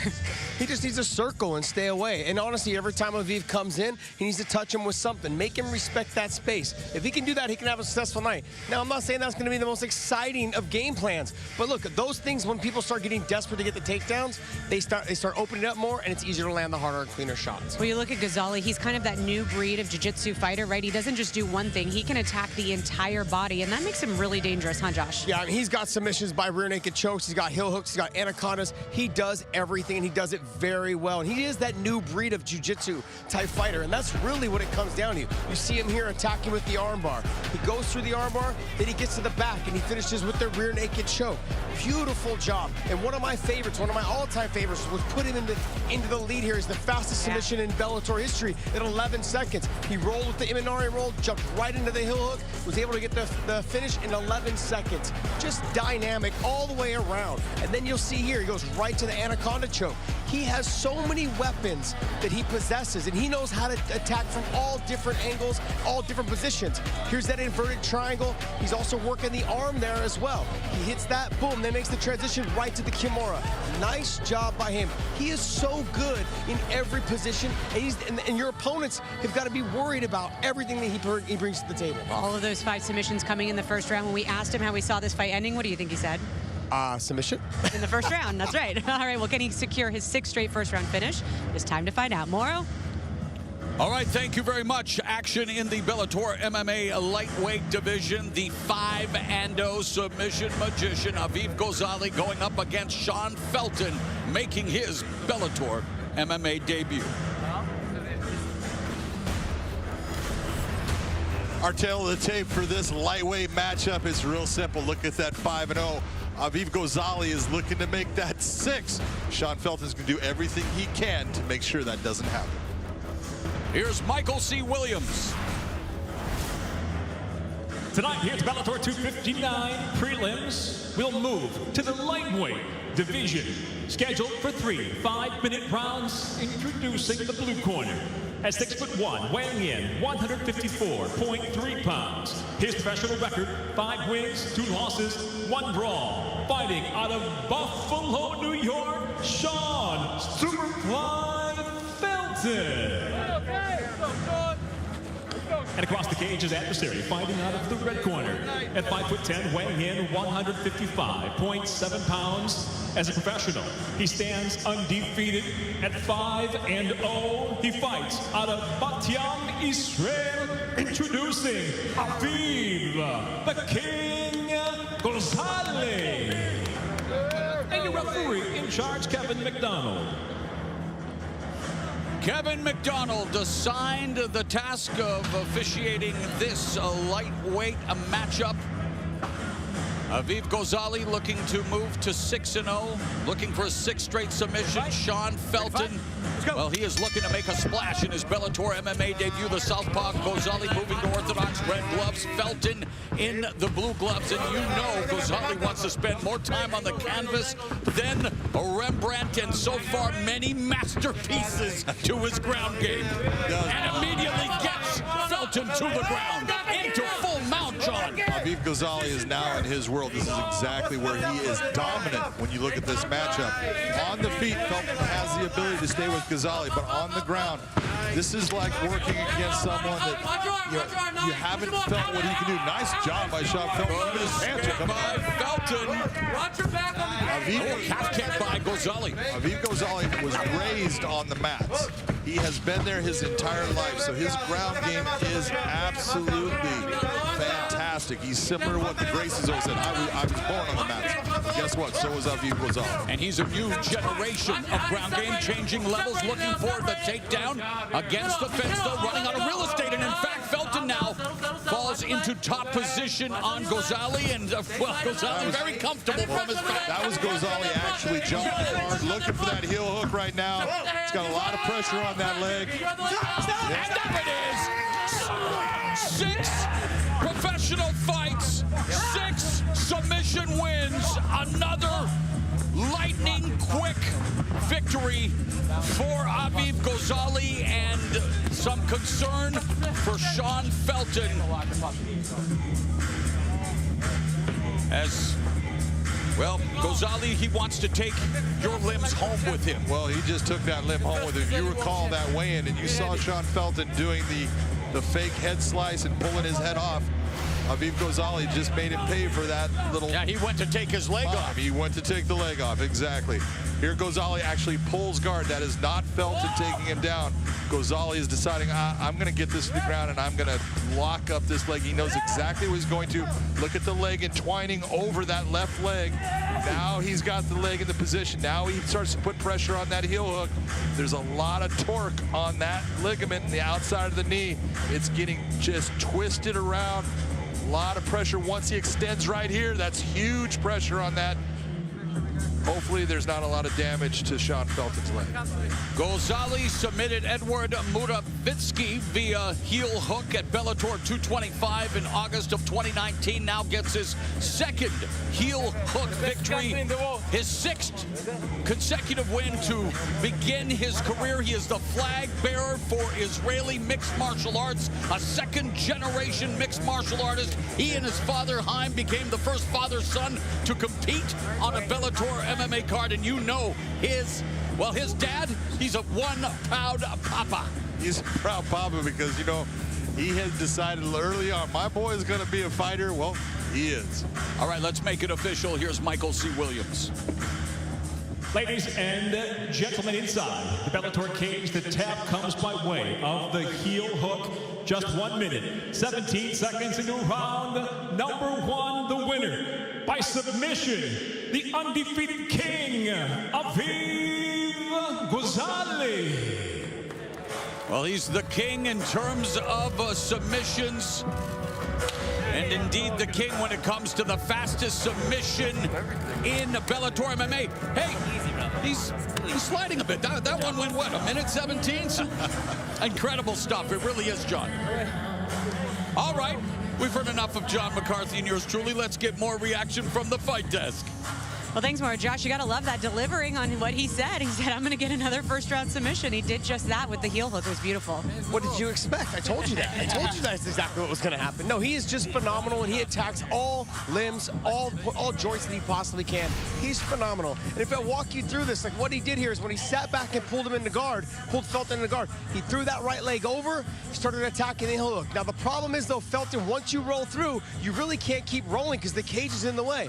So what he did, Aviv just did, is he sat back on it, started opening up on the heel hook, and was able to get the tap. Actually, it was a verbal tap. We could hear it from up here at the desk. Yes, we could. Now, when here, you can listen to it right here. Go ahead and take a listen to this.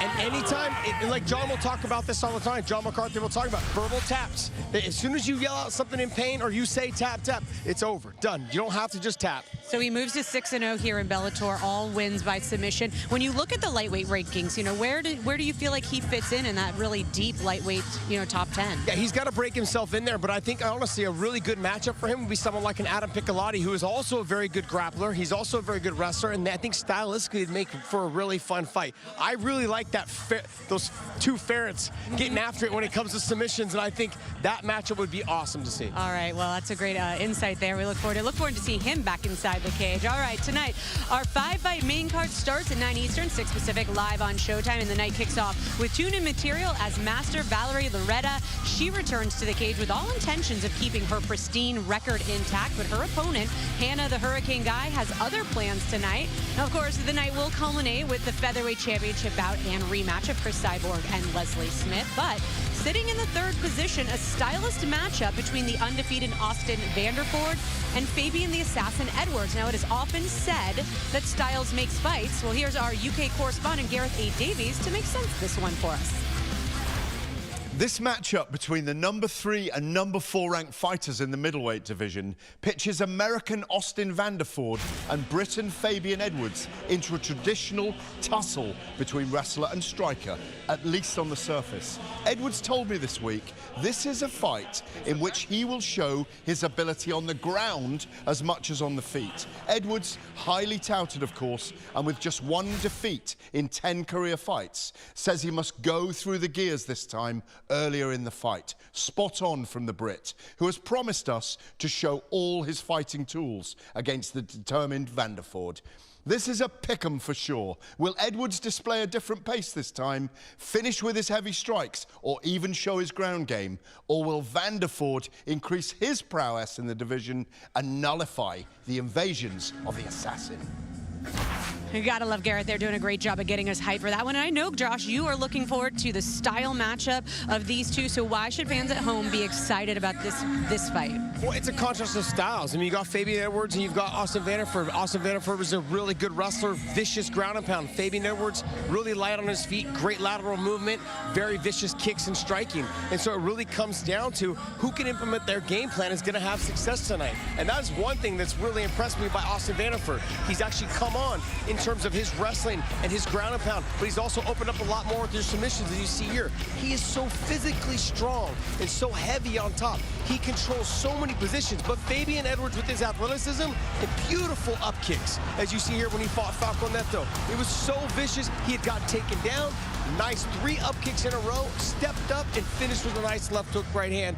He is so dominant in all of his fights. Same thing with Austin Vanderford, but it really comes down to a contrast of styles and who can implement their game plan. And there's also a little bit of emotion, you know, in this one. These two have been getting into it all week. I know it even started maybe even before fight week. Looking forward to that one. All right, well, that is our middleweight showdown, and it's just one of the 5 incredible fights we have coming up later tonight on Showtime. Mauro, back down to you.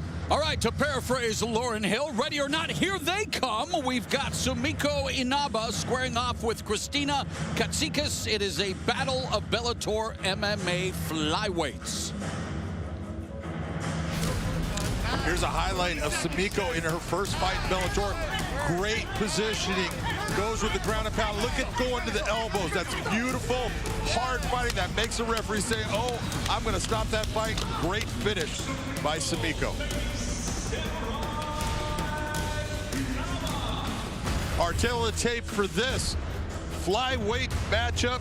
Take a look at everything. It's so similar across the board. 1-1 to 1-0. Same with the age, same with the size. Both of these ladies are here to fight. This should be a fun one.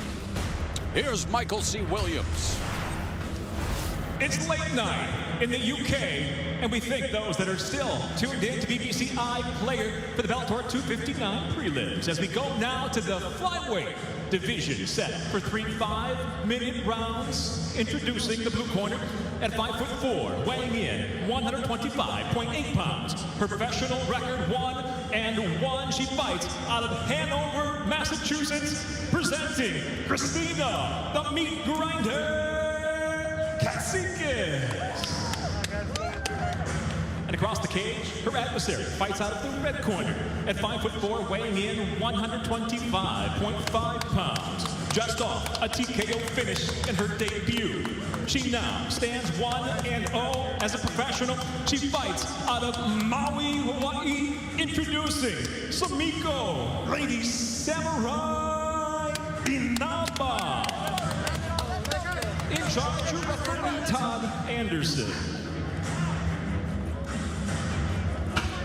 Todd Anderson will oversee this flyweight fight.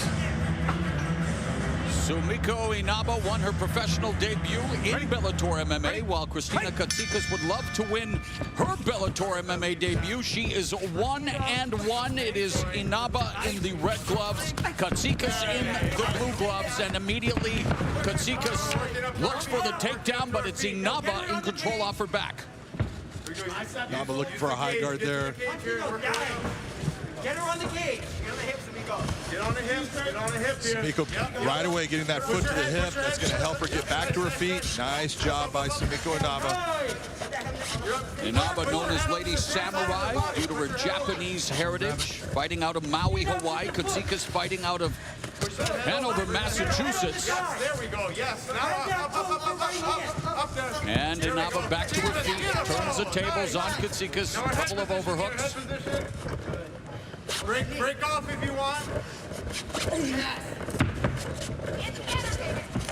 There we go. Katsika's trying for some things. She just doesn't have the body positioning right now to go for the takedowns that she's looking for. Sumiko looking to control that head. Katsika's looking for that single leg takedown. Inaba down momentarily, but Inaba feeding a couple of punches to the side of Katsika's head. Inaba's going to try to wall walk again. Katsika's using a lot of strength right now. Keep the wizard on the other side. Push that Katsikas in her Bellator MMA debut, and obviously the pressure of debuting on the big show. We know it can produce gems or burst pipes. Katsikas hopes to shine bright like a diamond, but Sumiko Inaba, she did shine bright like a diamond in her Bellator and pro debut as she stopped Jessica Ruiz via first-round TKO. That was a really nice job by Inaba to turn on the fence. You saw her actually grabbing the face, using it as a leverage point to turn Katsikas into the cage. She's delivering some forearms and elbows from close quarters. Is Inaba. 2 minutes have elapsed here in the first round. And there's another elbow across the face of Katsikas by Inaba. Katsikas with that overhook wants to work the wizard, now just trying to stay connected to Inaba. Quick separation by Inaba, lands the right. Inaba doing a very nice job of actually gaining some space and landing hard strikes here against the cage. Good head position by Inaba. You see where she's basing herself out on. She's got great position, both underhooks on the arms. She decides when she pulls it away. Nice body shot, comes up to the head. Inaba went to college for a nursing program after high school, did it for 2 years, decided to pursue fighting instead, and putting it on Katsikas with these elbows against the fence. What you're really looking at right here, Marwa, this is a stand-up ground and pound.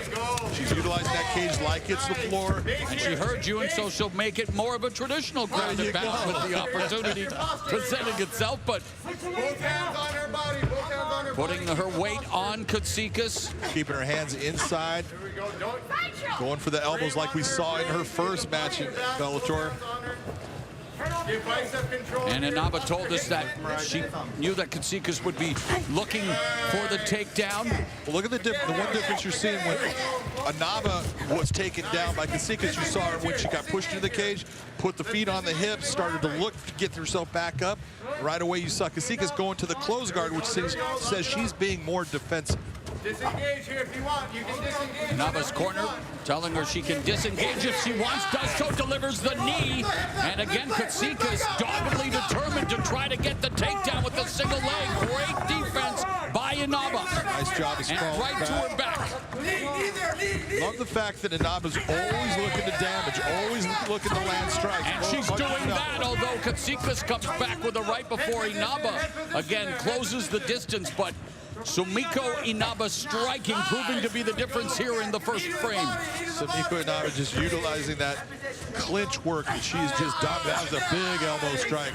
The stand-up position. She's definitely got that Hawaiian tradition of let's scrap, bro.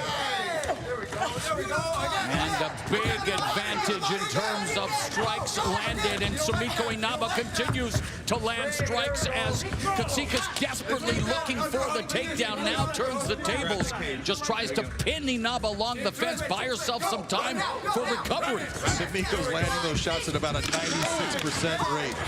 And Inaba with a flurry of elbow strikes, and now just a steady stream of right hands. It's all Sumiko Inaba in round one.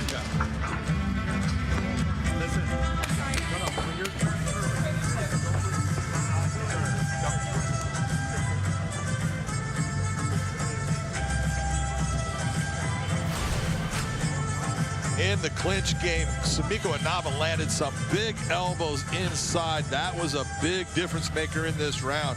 When she got positioned, she utilized her head to keep Katsikas where she wanted her, and the elbow strikes just rained in. Pushes the head, elbows away, brings the kick up high, gains some distance to try to land some strikes. Everything she did near the end of this round was just fantastic. Take a look at the body shot there. You can see that hurt Katsikas. She's going after, goes up to the head. Everything that she was throwing was landing. 96% landing rate on those strikes. Two flyweights in the embryonic stages of their respective MMA careers, but Sumiko Inaba off to a stellar start after round one, while Christina Katsikas will look to Rebound here in the middle frame. We found out that undefeated Bellator MMA flyweight world champion Juliana Velasquez is going to make her first title defense against the number 4 ranked Denise Kielholtz at Bellator 262 on Friday, July 16. A couple of flyweights showcasing their wares in the Bellator MMA cage tonight. Nice inside low kick. And Inaba told us, John, she wanted to mix it together. She wants to show that she is a complete mixed martial artist from the get-go. Well, she's showing right now. Just take a look at the difference. You're seeing that Katsikas is really taking some lunging shots. She's getting herself out of position, while Sumiko is just nice and relaxed, keeps her base, has good position so she can land counter strikes. Right now, Katsikas needs to figure out a new way, because right now she is not looking good. She's starting to look a little bit winded, and she's winging shots. And meanwhile, Inaba continues to connect, looking to change levels. She said she's as comfortable going for the takedown as anyone again. Complete mixed martial artist. Katsikas played field hockey in college, and while she's looking to score here now, got the back of Sumiko Inaba on the takedown by Katsikas. But again, Inaba popping up. Now Inaba ending up in the top position here. North-side position. Around. She needs to swing around that. Looking for the crucifix now. She's got one of the arms hooked. Big, heavy hammer fist. What Inaba needs to do is utilize that left arm and cross face, pushing Katsikas' head off to her right shoulder. That will allow her to come around the back all the way. The 30-year-old Sumiko Inaba, her boyfriend Sean Rush is her head coach. Now Katsikas looking to move to top position, but Inaba doing a great job of just keeping Katsikas at bay, and Inaba going to try to wall walk again, John. Yeah, well, Inaba made a mistake, and that's what Katsikas took advantage of, and good for her to do it, because Inaba made a mistake in positioning, got out of position, and it got turned on her. We'll see if she gets back on the now. Is Katsikas burning energy looking for this takedown? This is good for Katsikas right now, because when she was in the stand-up, she was getting up. So that's where Inaba wants to be. Grappling position right now for Katsikas, this is a good thing. Yeah, Inaba's saying, hey, she's a complete mixed martial artist, but she loves stand-up the most. As Katsikas looking to scoop her up, but Katsikas unable to improve her position. Well, what we're really seeing here, here's your contrast. Katsikas is looking to get the fight to the ground, stay close to her so she doesn't absorb damage, and ride this thing out with the clock. While you're seeing from Sumiko Inaba, she's trying to fight. She's trying to end the fight. And Inaba turns right back into Katsikas. Under 2 minutes left in the second. Unhook your leg there. Get your legs back. Base. Now square up. Get a good base here. Go to your left. You got that left arm underhook. No. Nice job. Right here. Scramble the positioning, and Inaba in top position from the half guard of Katsikas. There we go. Slashing elbow across the face by Inaba. Inaba's in a very good spot for her right now. She loves the half guard position. This is where she opened up on her opponent in her first fight and then got to mount. We'll see if she can do the same thing here with landing big, heavy elbow strikes. All she's going to do is hold you. We got to work here, Sumiko. There we go. Beautiful. Good job. Keep bringing her back down. Break her flat again. There we go. One of the things that I really like about what I see with Sumiko, she's got arm triangle choke that she can go towards. That didn't work out for her, but I love the fact that she doesn't try to land small things. She lands big, heavy shots. A minute left here in the second. Katsikas looking towards either a straight ankle lock. Doesn't look like she has a heel hook right now. Yeah, she's looking for her first submission in this, her third fight. She's gone the distance in both of her pro fights. Inaba making a point of hoping to not go the distance. Another series of elbow strikes, and 35 seconds now left in the second round of this flyweight matchup. Sumiko Inaba in top position against Christina Katsikas. And Katsikas continues to hunt for the submission. Looking for the toe hold right here. There we go. Might want to transition. Nice block by Inaba. Yeah, great block. There we go, yes. She defended that very well. But you gotta love it. Katsikas is working towards her submission. Ground and pound from Inaba with just seconds left here in round two. And Katsikas was forced to break the grip due to the onslaught from Inaba. Stand up.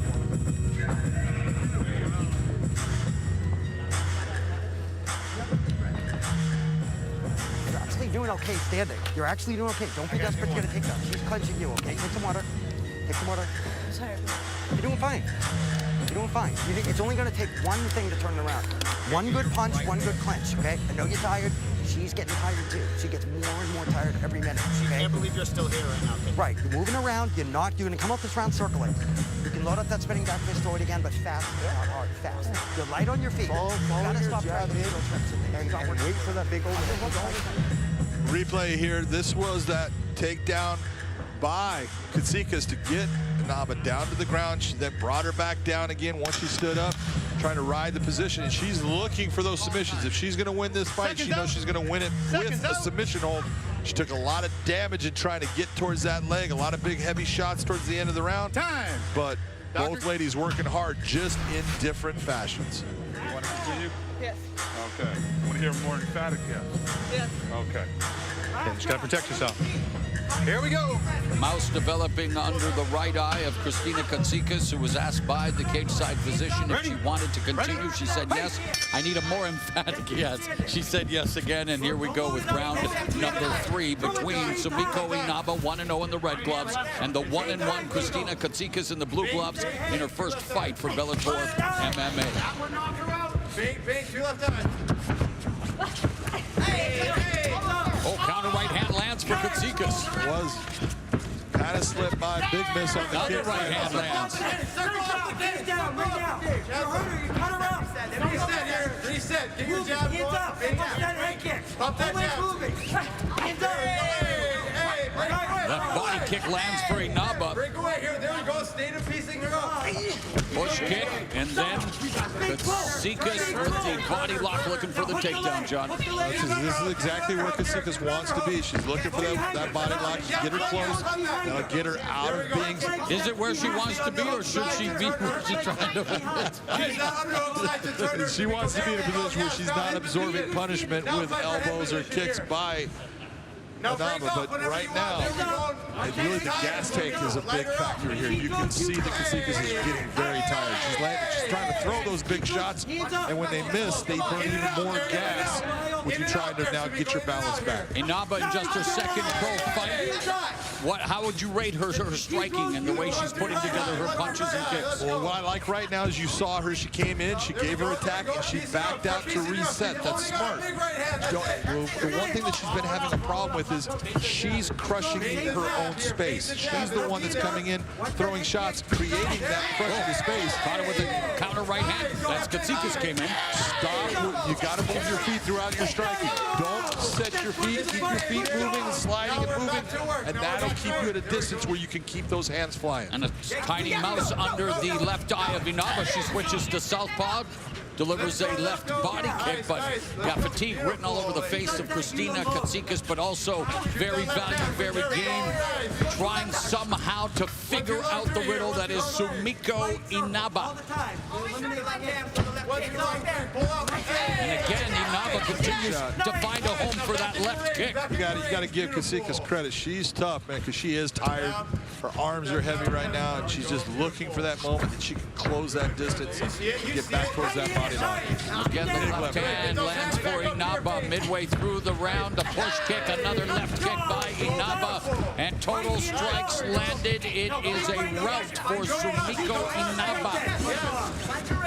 She's dying right now. 84%. Wow. She's gone down. Well, you know who hasn't gone down yet is Christina Katsikas, who's been on the receiving end of this striking barrage. That's what I'm talking about. As tired as she is, she's still hanging tough. I'm just worried about one of these left high kicks landing, because when you're tired and your hands are heavy, it doesn't take, the timing is there, and it seems like you're gonna block it, and it just gets through. Inaba's corner calling for the liver shot. That left kick. There's a left head kick. Now mixing it up, delivering some punches, another body kick, and Christina Katsiki's trying desperately to stave off the barrage from Inaba. She's not fighting. She's starting. And on cue, John McCarthy, referee Todd Anderson stops the fight. Sumiko Inaba, Lady Samurai, delivers in her second professional fight, improving to 2-0 here in Bellator MMA, and the mother of one overwhelmed with emotion, putting in all that work, and the work pays off tonight. Boy, it did pay off, and she landed a lot of strikes in this shot. Big right hand right here, followed by the left. Comes back with the right. You see Kasika swinging and missing with a backhand. The kick comes up high, lands right to the face. Beautiful high kick by Inaba. Inaba near the end of this third round was just having, it was like being in the gym, punching on a bag, just continuing to just throw your strikes. Nothing was coming her way. It was easy for her to just step to the side. Big kick to the body. Kasika's not even bringing her head up and looking. She's just tired, worn down from all of the damage. Sumiko Inaba with a big, big win. And she wants to send a big mahalo to everyone supporting her in Maui as she celebrates with her camp. Sumiko Inaba, 30 years of age, now 2-0 in the Bellator flyweight division. And as we mentioned, of course, Juliana Velasquez will defend that flyweight title, just announced, against number 4 ranked Denise Kielholtz. That's coming up at Bellator 262 on Friday, July 16. Let's go to Michael C. Williams. Inside the Bellator cage, referee Todd Anderson steps in, waves off the contest due to unanswered strikes officially. 3 minutes, 35 seconds into round number 3 for the winner by TKO, Lady Samurai, Sumiko Inaba. Let's go to Big John McCarthy.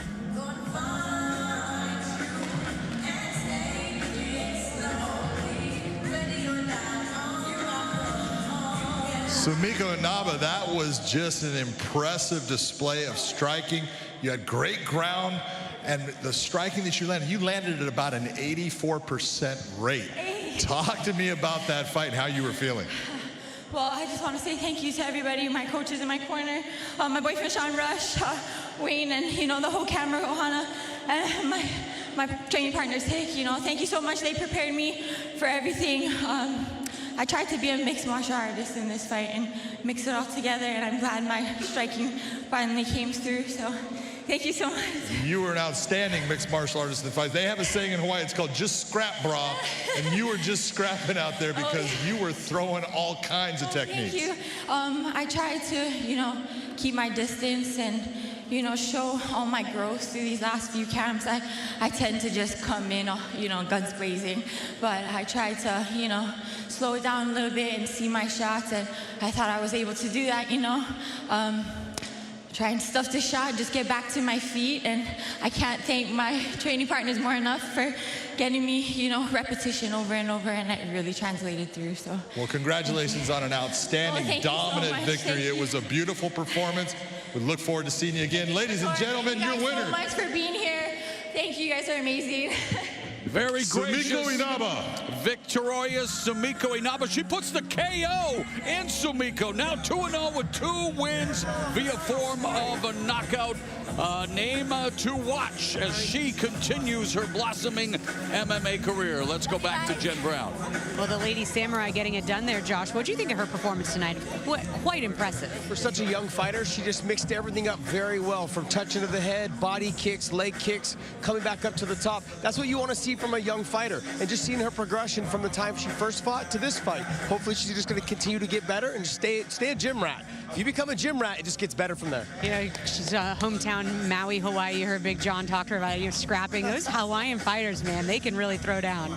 They love to fight. They just love to. Well, moving to 2-0 inside the Bellator cage. A very impressive win for her there. All right, Showtime Sports is delivering a rapid-fire series of events this May and June as Showtime Championship Boxing returns next Saturday with with the long-awaited matchup of future Hall of Fame famer Nonita Donaire and undefeated WBC Bantamweight World Champion Nordine Oubaali. That's next Saturday at 10 Eastern, 7 Pacific.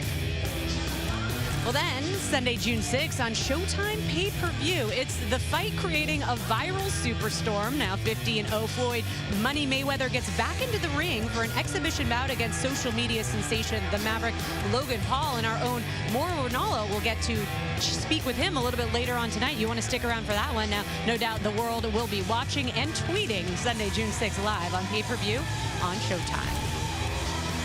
We've got 4 more fight nights coming your way in an action-packed June. Now, Bellator MMA returns on the 11th for a welterweight world title battle between the phenom Douglas Lima and the unbeaten Yaroslav Amosov. Then, Saturday the 19th, a WBC middleweight title bout between champ Jermall Charlo and Juan Macias Montiel. And the weekend of the 25th, Showtime Sports takes over your television. On Friday night, Bellator's Tim Johnson faces Valentin Moldavsky for the interim heavyweight world championship. And on Saturday, Showtime pay-per-view, Gervonta Davis will meet Mario Barrios. Well, tonight, a championship bout featuring the queen of combat sports, and she has earned her seat amongst the Bellator champion and amongst the greatest fighters in the history of the sport. This is Cris Cyborg. The most feared female in MMA history. What a right hand! The champion, Cris Cyborg. You don't want no trouble. When she gets those hands going like that, it is a thing of beauty. Won championships everywhere. She's beaten anything that breathed. Total domination. She is the complete MMA fighter. Oh my God! You don't want no trouble. The lion living cyborg, but I'm humble. I bring the whole squad for the rumble. I chill on the throne, my hitters is on you. They want the money, they want the shine, but they don't really want to put in the time. The caps is crooked, the people are dirty, the streets is trouble. Boy, this is a jungle. Cris Cyborg! Hey! You don't want no trouble. Well, I think Trouble should be Cris Cyborg's middle name, as she has successfully put away all but 2 of her opponents over her illustrious career. Can she do it again tonight against Leslie Smith? Well, we will have that answer coming up on Showtime. Mauro, back over to you. All right, Jen, thank you so very much. We get set for action in the Bellator MMA light heavyweight division. The number 7 ranked Grant Neal puts his perfect 5-0 record on the line against, well, Tyree Fortune, who's also a perfect 5-0 and ranked number 8. And now, we welcome to the cage, Tyree Fortune. Fortune family, well represented in Bellator MMA. His brother is the Bellator heavyweight Tyrell, but Tyree Fortune, at 30 years of age, perfect 5-0, wrestled 2 years in community college with his brother. Made his Bellator debut in January of 2018, defeating Michael Quintero via unanimous decision. Coming off a victory over Chuck Campbell, John, at Bellator 233, November of 2019. So it's been a long time since Fortune has been in the ring, and that one was via split decision. Yeah, that was a very close fight. He walked away with the win, but my only complaint about Tyree Fortune, he just doesn't seem to fight enough. If this is what you want to do, you have to get yourself in the cage and get busy so you can get better. You bring up a great point, because he's been a pro since 2016. That's 5 years. This is his 6th professional fight. That's my boy. And we now welcome his opponent, Grant, the Truth, Neal.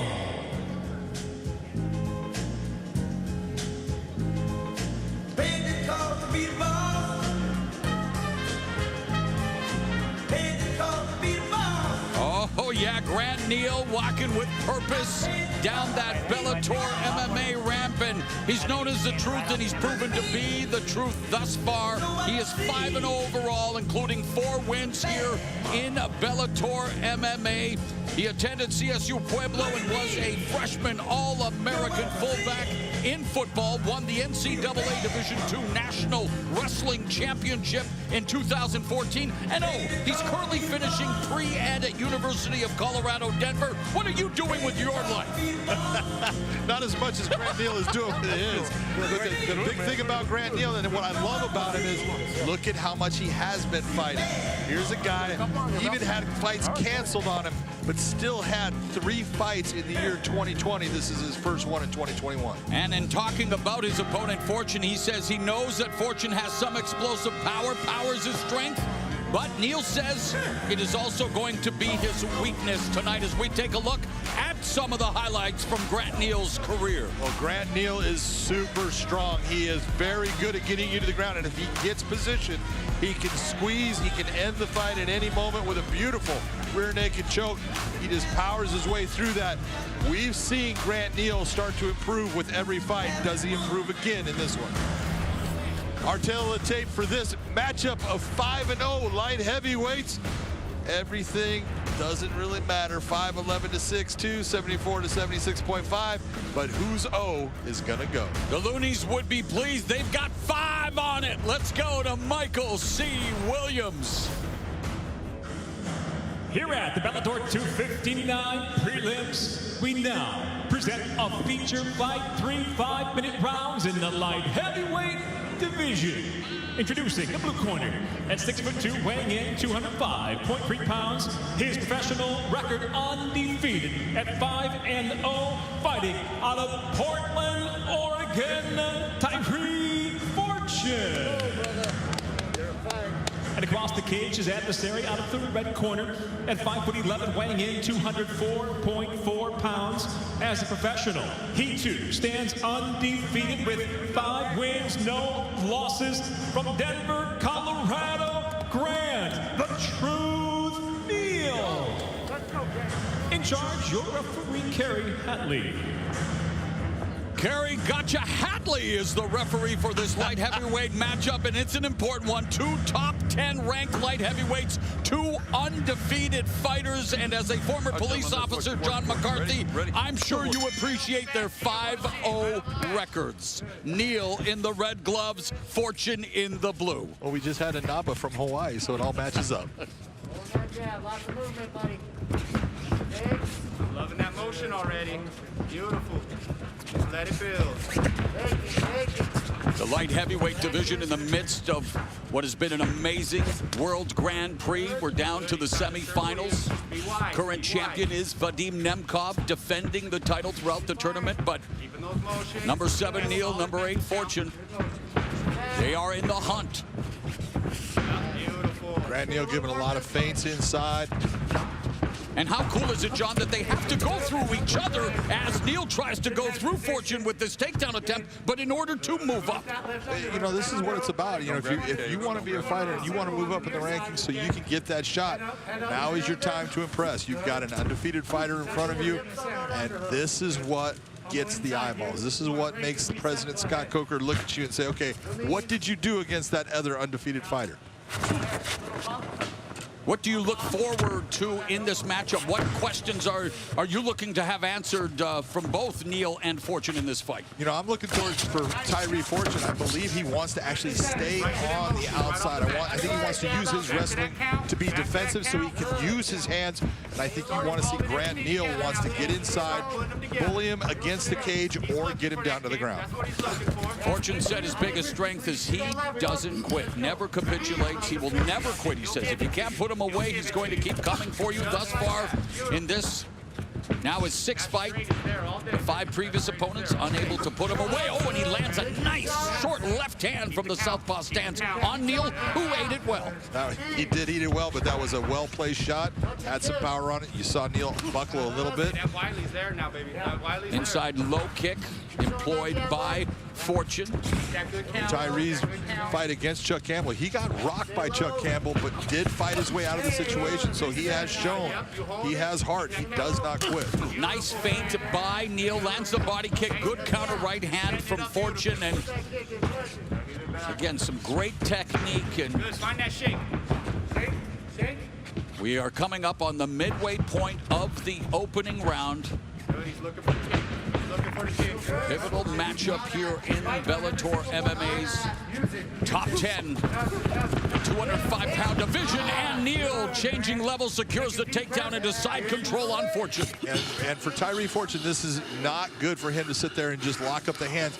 He needs to really start working towards getting back to his feet, because this is not where he is a comfortable fighter. He's not a guy that fights well off his back, even though he trains with guys like Fabiano Schurner who really know what they're doing.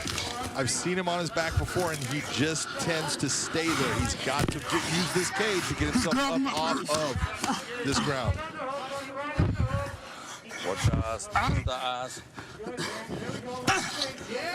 Short elbow strike from Grant Neal in side control.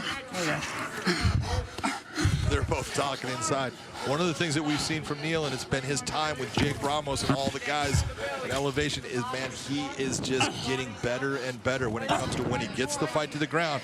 He stays busy, he does damage. And Neal attacking the body again, that time Fortune able to drop his left arm, but still eating the strike. And Neal, or excuse me, Fortune said that his biggest advantage would be his heart and will, both being tested right now by Grant Neal. Grant Neal getting that hook in the inside. Grant Neal has a rear naked choke win in his last fight. He began his career with a rear naked choke victory, looking for his third RNC. Right now he's using a crossface against him. That's not comfortable. It's a painful position, but you see Tyree just holding the hands, keeping the pressure off of his neck. And he's starting to have problems. And that's it. There you go. Grant Neal is now 6-0, and he records his third submission win, all via rear naked choke, sending Tyree Fortune to his first defeat. Tonight, Fortune favored Grant Neal. He was bold. Yes, he was. 420. Take a look at what Grant Neal did. Did a very nice job when he goes for this takedown. Gives some ground, but drops levels, gets in to Tyree Fortune, is able to take him to the ground and right into side control. That was a big move to stay in that side control. And then when you see Tyree trying to get up out of the position, all of a sudden, Grant Neal uses that to slide again behind his back and now has his arm around the neck. Put a lot of pressure on that with just one arm. Twisted his face around for a little bit and then gets that arm under the chin. You see that hand come up, and when you see that hand come up, you know it's not long. Back-to-back rear naked choke submission wins for 25-year-old Grant Neal, who remains perfect. Fighting out of Denver, Colorado with the Genesis Training Academy and Elevation Fight Team. Come on.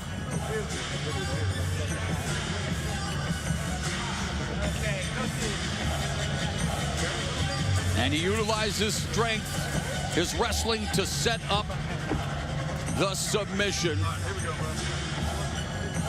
Let's go to Michael C. Williams.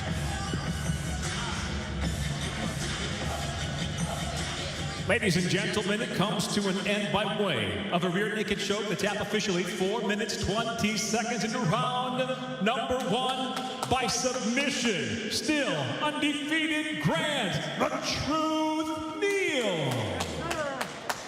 The truth is in the results, and they are impressive as he reels in another victory. Lands a big one in the form of, well, a man who was also undefeated. Let's go to John McCarthy. I love seeing you, too, because every time you come in here, you're putting on a performance now. You went after a guy who was undefeated in Tyree Fortune, good wrestler. You took your time. You finally went and changed levels when he came into you and got that takedown right into side control, excuse me. How did you know that from that position that you were going to do damage? What were you thinking? So in my training camp with Coach Jake and Coach Peter, we were really just setting up everything throughout the entire training camp. It's not necessarily about my opponent. It's about getting better. When I walk into the cage, I look at that wall right there, and that's where I want to be. It's awesome to have opponents that want to come out here and fight, and I got to take the steps to get to where I want to be. But that's the goal. It's not just go in and win. It's go in and be a champion, and that's what I'm trying to do. Well, we talked about on the broadcast what the improvements you've made with your coach, with the guys that you're working out with at Genesis and Elevation Fight Team. You just keep getting better and better. And where is your confidence right now as you're coming through this fight? I have a lot of confidence. I mean, I have the best teammates and coaches in the world, and I'm at Elevation, you know? So after practice and stuff, we could go fly fishing, get a workout in, do what we need to do. But being in Colorado at Elevation and having the opportunity to train with some of the best in the world, I'm just being a sponge and trying to soak it up. Sometimes it's like drinking from a fire hose, but I love it. 2 rear naked chokes in a row now. That is now your go-to submission? I feel like I'm a little dangerous there, but we're still working. Like I said, it's a work in progress. I'm never done with the job. I'm excited about this, but I'm ready to get back to the drawing board. Well, with as strong as you are, anytime you wrap those arms around someone's neck, I think there's danger. That was a great win. Congratulations on a beautiful performance. 6-0 now. Ladies and gentlemen, Grant Neal. Great line from Grant Neal. Sometimes it's like drinking from a fire hose. Well, tonight he provided fortune with a fire hose blast of offense, and Grant Neal looking to hook the Bellator Light Heavyweight Championship in his future. Of course, right now we are in the midst of the Final 4 of that Bellator Light Heavyweight World Grand Prix. Let's go back to Jen Brown. Well, thanks, Mauro. Great performance there by Grant Neal. Now, 2 weeks ago, Showtime officially confirmed a long-rumored event at the Hard Rock Stadium in Miami. Now, Floyd Mayweather will face social media star Logan Paul. And let's just say, well, things got a little interesting.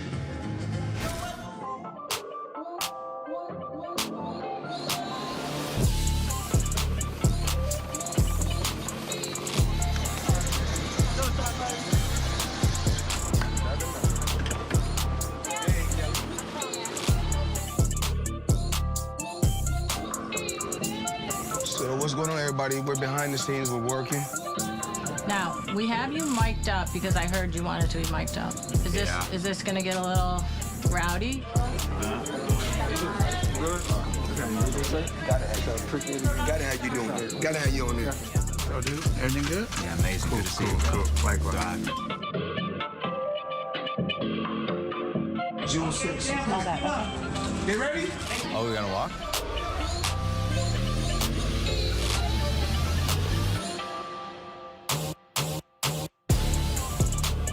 Mob on is small. Mob on is small. Mob on is small. Well, I came out of retirement just to get re-retired. So guess what? I'm willing to fight both in the same night. But one thing we do, we kick ass. That's one thing I do though. Yeah, we do. I didn't want to go there. Yeah, I'm trying to steal his hat. Swear to God. Boy, do you just laugh at all that stuff up there? Oh, I heard that so many times. So many times. I'm a real fighter, and I'm the real deal. What's up? You wanna run it 2-on-1 night? Yeah. Let's make it happen. Yes, sir. Get the paperwork for this ball. Get Al Heyman out here. Yeah. Let me call Al Heyman. Let's make it happen. 2-on-1 night. Got you hat.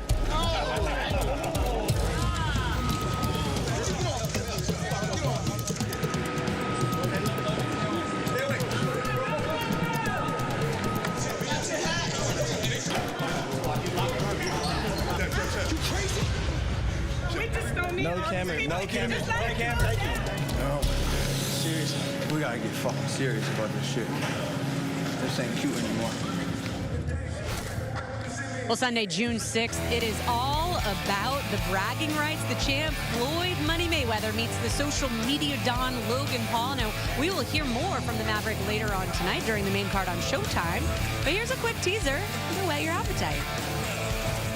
Having grown up watching Floyd Mayweather beat everyone, and I gotta be honest, I never thought I'd be stepping into the ring with one of the greatest boxers of our generation. It's weird, man. It's weird, but it's a blessing. It's an opportunity I couldn't pass up. I'm a showman, and I'm gonna put it on a show come June 6th. Well, that's an exciting one. I know a lot of people are looking forward to it. What do you think about that one, Josh?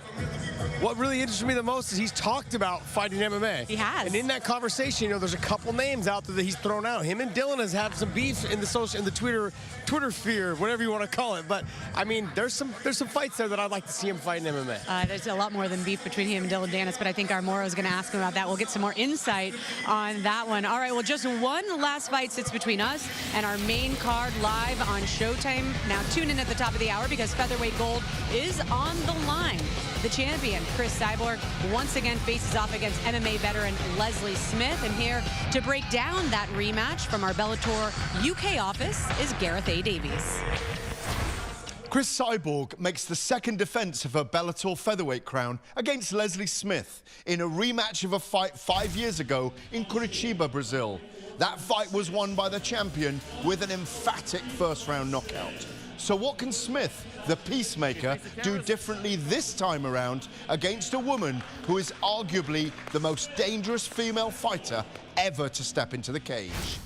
Smith, who has 4 wins and 1 defeat since that fateful night against the Brazilian, will clearly have to weather the early onslaught, get respect on the feet, and smother the champion's work by getting hands on her and taking it to the ground. Tough job here for the challenger, a huge underdog, but this is MMA and upsets do happen. Back to you at the Mohegan Sun Arena. Well, thanks, Gareth. Hey, when we talked to Leslie Smith this week, Josh, she said the biggest mistake in that first fight is that she didn't respect Chris Cyborg's power. She said since then she has been working on her defense and really working on, you know, not going power for power like she did in that first one. So how does she do that tonight against the most dangerous knockout striker in all of women's MMA? One of. I mean, she's got to slip the punches, create some distance, either all the way out or all the way in. If she slips the punches and slides in, try to grab and control the positioning, she's got to get to that position. See, she's good in the clinch. She's good at doing the dirty boxing. She's got to make Cyborg fight a dirty fight when it comes to the fence and the clinch. What I like to see, though, is also use those kicks. That will keep Cyborg guessing on where the punches and the combinations are coming from. If she can do that, she'll have a chance of taking this into the deeper waters. That's exactly where she wants this fight, in the 4th and the 5th round. Well, why is that? Because she did talk about a little bit, you know, she says, I do think I have the advantage if it gets to those deeper waters. She made the comment about muscle. Muscle tires quickly. You know, to do that, though, what do you want to see from her? I mean, I know you talked about staying off that cage, but how does she make sure she doesn't end up on the other receiving end of Chris Cyborg? She puts Cyborg's cage back to the cage. That's what she does. She tries to push her back foot on that cage. If she can do that, she can dictate where Cyborg's going, then she'll have a chance to go ahead and tire her out and start to drag her into those deeper waters. That's what she's talking about. Well, she did say, you know, she felt like that first fight was stopped early. This one is about revenge for her. Now, Chris Cyborg, it has been 5 years. How has she improved since they first stood across from one another? She is not, before she used to throw caution to the wind, she would just go ahead and take, you know, she'd take a shot to give a shot, and she doesn't want to do that anymore. She keeps her defense up. You know, she is getting a little bit older, but she's still vicious. Her tenacity is just unparalleled. She's someone that just walks people down and throws huge shots. As you can see right here with breakdown, she's just touching her, gets the takedown. She's just vicious on top. Heavy, heavy hits. Breakout turns her back. Beautiful job in making the transition. That's her very first submission. She chooses to keep things on the feet because she loves to deliver pain. So she says, this is going to be violence. Beautiful violence, and it's exactly what she delivers, is beautiful violence. And then if you look at the style of Leslie Smith, that, you know, come forward, that pressure, that tenacious attitude she has, I think it'll make for an exciting one. Sometimes you walk right into those shots, though, so you've got to be very careful. I think, honestly, it's meant to be fireworks. This fight's going to be fireworks from the get-go. Well, one thing is for sure, you know, Leslie Smith, she really has no fear of Chris Cyborg. She called for that first fight. She's calling for this one, and with that pressure forward, I think we're in for an exciting matchup. Now, that is coming up later on, only on Showtime, but we're going to be back with our last prelim right after this. Undefeated champion, Nortina Bali. A high-quality operator Takes on future Hall of Famer, one of the most polished stars in all of boxing. Nonito Donaire. He remains at the top of his game. Undefeated versus legend. O'Bali versus Donaire for the Bantamweight World title, only on Showtime. Hey, Bellator Nation, follow us across a large array of digital platforms and stay up to date on everything you need to know. Like us on the Bellator Facebook page and see exclusive videos. Follow us and get instant updates on Twitter at Bellator MMA and get a chance to have your tweet live on the broadcast. See amazing pictures on Instagram at Bellator MMA. Join Bellator Nation today. Ladies and gentlemen, Chris Cyborg. Mixed martial arts legend Chris Cyborg looks to cement her incredible legacy with her relentlessly aggressive style. In a war with top contender Leslie Smith, fighting to stake her claim for Bellator Gold. Bellator MMA Live tonight on Showtime, where warriors rule.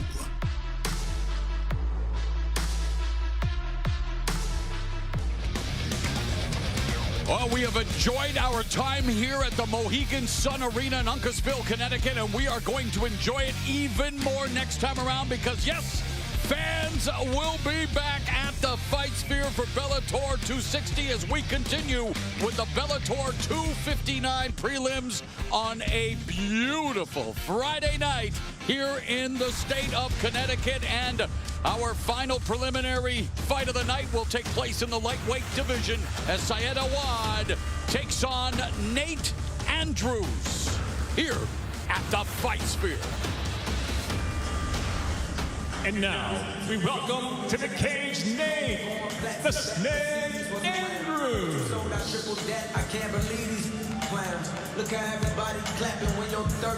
Nate Andrews making that walk for the first time down the Bellator MMA ramp. 37 years of age, 16-3, including 10 submission wins.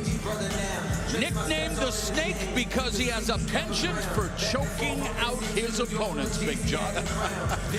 He's a penchant for being just a very good, solid fighter everywhere. But when it comes to where he is strongest, the ground is his area. He's a Brazilian Jiu-Jitsu brown belt, but he's one of those guys that he's better with the no-gi than he is with the gi. When he gets into an MMA fight, his Jiu-Jitsu is very strong, very solid. He's got great cardio. He is just a very well-rounded fighter.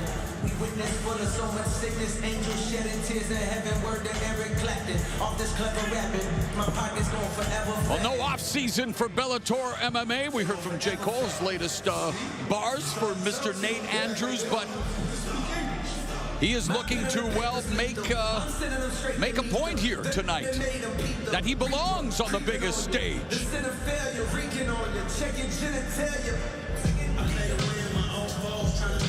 And now, making his way to the cage, Syed, the Assassin, Awad.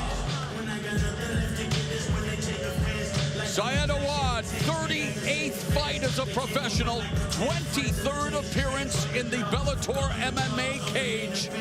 Tied for second all-time in Bellator MMA with Michael Chandler and David Rickles. One appearance behind current lightweight and featherweight champ Patricio Pitbull. Big John, I know no fighter ever wants to be called a gatekeeper, but at this stage of his career, that's what Syed Awad is, and it's going to be up to him to try to keep Nate Andrews from storming through the gates of Bellator MMA tonight. Well, I will tell you, Syed Awad has been with Bellator since 2013. He's been here a long time, and he is a dynamic fighter when it comes to the stand-up. He has got a powerful right hand, but he tends to get caught in situations where he believes that he can be on the ground with someone and then just ends up getting caught in a worse position, and then a submission happens. He needs to be very smart, use his fight IQ, keep this fight on the feet as much as possible, and land that big right hand.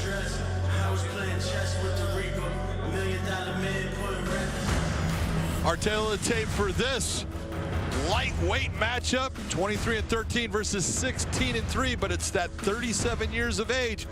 Which is the guy at 37 that is going up, and which one is going down? Here's Michael C. Williams. Tonight here at Mohegan Sun Arena, the time has come to conclude the Bellator 259 prelims with 3 5-minute rounds in the lightweight division. Introducing first the blue corner.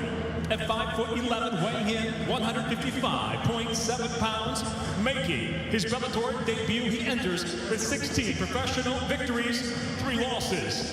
Fighting out of Providence, Rhode Island, Nate the Snake Andrews. Let's go, let's go. And across the cage, his adversary tonight fights out of the red corner. At 5'11", weighing in 155.1 pounds, the Bellator veteran stands with 23 professional victories, 13 defeats. By way of Gaza, Palestine, he fights out of Heath, Texas. Introducing Syed the Assassin Awad. And by the bell rings, the referee in charge, Dan Mergliata. Dan Mergliata will oversee our final preliminary contest here at Bellator 259. The assassin, Syed Awad, looking to get back on the winning track, while Nate the Snake Andrews hopes to pick up a win in his first fight in Bellator MMA. The bell in round 1, Awad in the red gloves, Andrews in the blue gloves, and John Awad recently moving his family to the Lone Star State of Texas and hooking up with Fortis MMA. Not a bad place to hook up with, you know. Awad has moved around a little bit. It was always with Millennium. There's that big right hand. That's what Nate Andrews needs to be careful of. And a frenetic start to this fight. And get this right here. This is where Awad needs to really use that fight IQ. Don't be taking someone to the ground that on the ground is at least your equal, if not better. You are stronger in the stand-up. Utilize that power that you have with that right hand. Use the stand-up here against the cage to land shots in dirty boxing, but break away and go back to that stand-up and that power. And a strong start in the striking department for Syed Awad. His striking proficiency has accrued 10 knockout wins in his career. With head position here by Awad. Nice. Work his body, work his that body lock's there, find it. Shut that wrist off, shut that wrist off. Yes. Wrist grappling taking place. Nice, yes, son. Beautiful, turn and burn next time. There you go. Wear him down. So Andrews stapled to the fence for now by Syed the Assassin Awad. Head underneath his chin. And you can tell Awad is looking for the takedown. He's starting to lace the leg behind. He's starting to look for little things to off-balance Nate Andrews. So he wants to get this fight to the ground. Andrews said that in scouting Awad, he said Awad is good at being the hammer, not so good at being the nail. There's a lot of people that are good at being the hammer. Some are good at being the nail. Being the nail is never a good thing. Doesn't mean that some aren't good at all, and there's a cut already. Beautiful right elbow by Awad that landed flush right in the middle of Andrews' face. Oh, and Andrews goes down, but Awad thinking he may have had a walk-off there, but very smart the fight IQ. That's exactly what you're seeing out of Saad right there. And Syed Awad, oh, and that time, that was accidental head clash. Well, that's going to help Andrews because that'll get him out of the position where he's not, maybe a little buzzed from the legal shots. He did get hit by their heads clashed. But there was no intent and nothing done by Awad in any manner that you could look at and say that, oh, he meant to do that. So Awad fighting like his Bellator MMA career is on the line, John. A strong start for the veteran here in round 1, and thus far a rude awakening in the debut in Bellator for Nate Andrews, who's now coming back with strikes of his own. Good counter right hand by Awad. Another right cross lands. And again, very impressed with the way Awad is fighting. He just took a big shot. Big left hand from Andrews. Right hand. What a fight! But Andrews is overextending here. Andrews goes down again to his back. Now's when you can go down on the ground. Hammer fist by Awad. Andrews needs to get himself centered on here, start to control the wrist. And right now, Awad is very good at being the hammer. And being smart about making Andrews get back to his feet. Ooh, straight right hand. Down goes Andrews yet again. I don't want to see this. And Syed Awad wins in style. A huge sigh of relief for the 37-year-old Syed the Assassin Awad, as as he picks up a scintillating victory due to his strikes. Well, not only was he the fighter, then he was the referee because he called his own ending. He called the shot, literally and figuratively. Very impressed with the way that Awad was being smart in this fight. We've seen him so many times where he gets so involved in thinking, I'm going to finish this fight, goes down to the ground with someone when he shouldn't. He backed off of Nate Andrews multiple times, used the power that he has. Let's take a look at some of these shots. Explosive stuff in this round. That shot kind of glanced off the top of the head. You can see Nate Andrews is not that hurt. He's there to protect himself. But here was where their heads clash. See, Awad comes in, throwing shots. Head comes up, boom, hits the chin area. And that's why you see Andrews going down. Got a restart, big right hand. Andrews ate a lot of power shots, and they just started adding up to the point where he wasn't able to stop what Awad was bringing. Awad being the guy looking, saying he's not able to fight. The referee looks, goes, you know what, you're right. End of the fight. Nice win for Syed Awad. Syed Awad told us that, hey, I know the position I'm in. I've made mistakes, but I plan on putting on a great performance to get back on a winning streak. And, well, I would say mission accomplished. I'll tell you what, that was a great performance for this MMA. You're doing something well there.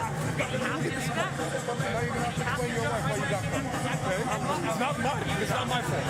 Tell your wife it's not my fault. That's my fault. Party, bro.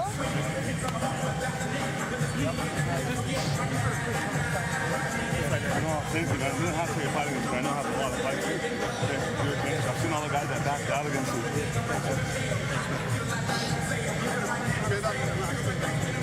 And that is Syed Awad's 16th victory via first-round knockout or submission. His 11th first-round KO as we make it official with Michael C. Williams. Ladies and gentlemen, inside the Bellator cage, it comes to an end. 3 minutes, 16 seconds into round number 1. The winner by knockout, Syed, the Assassin, Awad. Syed Awad, For Palestine. winner via first-round knockout. Very proud of his heritage. And proud of the fact that he gets to go back to his new home in Texas. A winner once again in the Bellator MMA cage. Yeah, I know. I didn't want to hurt him. No, but when he went down, he turned up, so I thought he was okay. Yeah, I saw that. Let's go to Jim Brown. Well, thanks more, Josh. Syed Awad told us that he, wanted to get back to his winning ways. Looks like he was able to right the ship tonight. What do you think of that performance?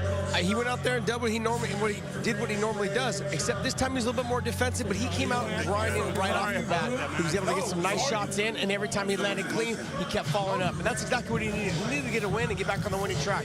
This game is about confidence. So now once he's got one, it's easier to get 2.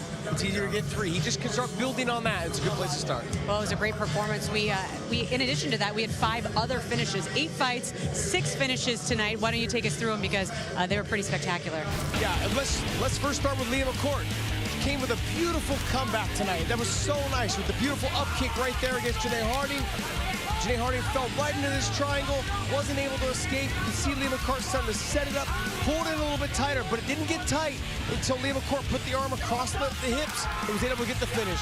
Nicely done by Liam McCourt. Great comeback, great victory for her to catapult her even closer to that title shot. Now with Devion Franklin.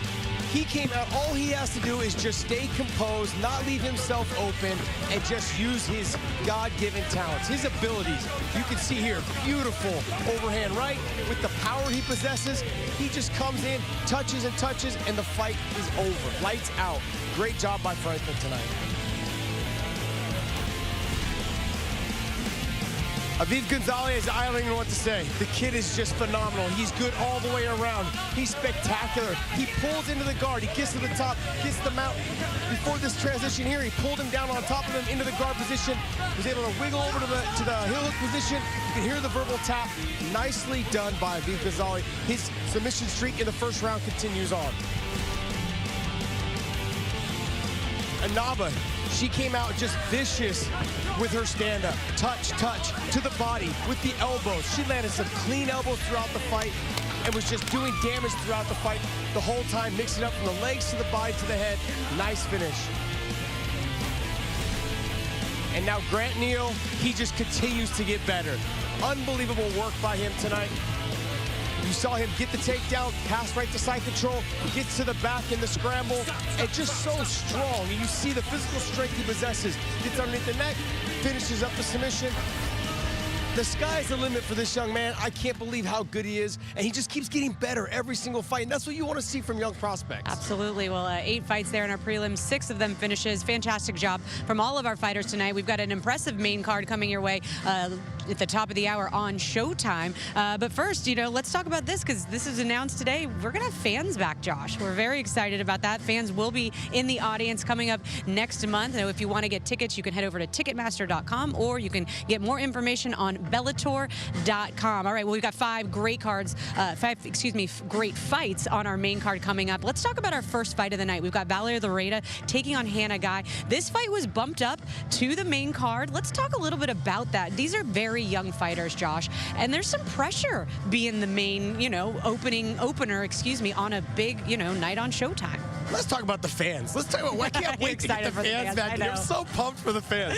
No, there's a lot of pressure right now because you've got bumped up, unexpectedly bumped up because we lost a fight, and I got to tell you, Vallarta, she is coming in with that presence of like, hey, that I can go ahead and do this. And she's got 2 vicious knockouts. She's phenomenal in terms of her stand-up, her lateral movement. She sticks and moves. She does a great job all the way around. She just really needs to make sure that she stays composed and not let the spotlight get to her. I think she'll have a successful night. Well, we were talking about this earlier. When you look at her size, I mean, she's a 125er for a woman. She's coming in with 2 back-to-back knockouts. That's impressive for a girl, a woman of that size. Well, let's just not talk about the females. Let's say, like, even for males at 125, you very rarely see knockouts. And the fact that she possesses that power, and not just to mention, she's done that with her hands and her kicks. Sure, the kick helped set up the drop, but she finished her off with the hands, and then her last fight, she was able to get a vicious knockout with her hands. So she possesses power everywhere, and she mixes it up. She's very hard to fight because of her lateral movement. She sticks and moves. She's a phenomenal fighter. She is, and for relatively a newcomer to the sport, she's only had a few fights. She's really a well-known fighter. She's really done a great job with her presence, her social media presence, and so let me ask you that, because this is a great opportunity for a Hannah Guy to come in and upset, a star and really make a name for herself. Yeah, this is up to Hannah Guy to actually come in here, not let the spotlight get to her, being the opening fight for Showtime. Just stick to the basics. Track her down, touch her, and the more you touch her, things will start opening up. That's all she has to do. Let's not try and go out there and do something that we're not used to doing just because now we're the opening fight on Showtime. Well, we're looking forward to seeing those 2. That's one of the 5 great fights we've got coming up. And, of course, let's not forget, we've got Bellator Gold up for grabs, where Chris Cyborg is defending her Bellator featherweight belt for the 2nd time, and she's going to face MMA veteran Leslie Smith there in our main event. Plus, we've got another rematch in our co-main event as Leandro Ego looks to settle the score when he faces off against Darion the Wolf Caldwell. We've got, Josh, I know you talked about this earlier. You said this was going to be your favorite fight. We've got number 3 ranked Austin Vanderford taking on Fabian Edwards. Plus, we've got Julia Willis. He's taking on Maicon Mendonça in a welterweight feature bout. And, of course, the night's going to kick off with the fight we just talked about. Undefeated Vallarta taking on Hannah Guy. 5 incredible fights. It's going to be a great one, Josh. Well, look, outside of the main event, which is a title fight, the one that has the most title implications tonight is the Austin Vanderford fight, along with Fabian Edwards. Those 2 right now they're number 3 and number 4. The winner of this fight has a good chance of possibly being in that mix now, saying, hey, I'm going to fight the next fight for the title of the winner of Tokov and Mousasi. And what's great about this is that traditional, throwback style versus style, right? We got wrestler versus striker. It's hard not to get excited when you see these 2. I'm pumped because just the jibber-jabbing back and forth. The two of them have been talking trash through social media, through press releases. They've been going back, and yesterday it heated up at the weigh-ins, and they got so heated up that Vanderford walked off the wrong side of the desk and ran into one of our camera guys because he was still facing Fabian Edwards. And so it's just great that the two of them are going. Could this be fight of the night? I was just curious. You know, we've got some great fights. We talked about them all. Do you think that could be fight of the night tonight?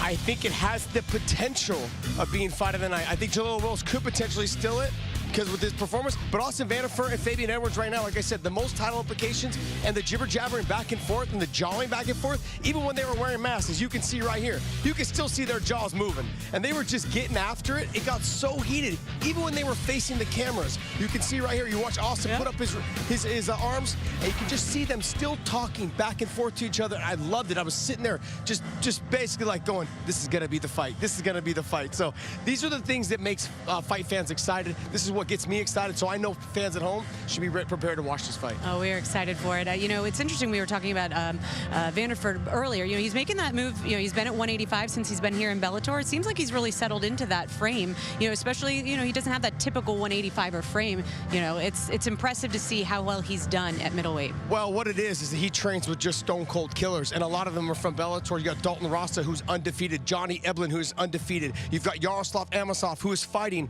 Douglas Lima for the title at 170. Now, Yaroslav Amosov has the best record in MMA at 25-0. Those are his training partners.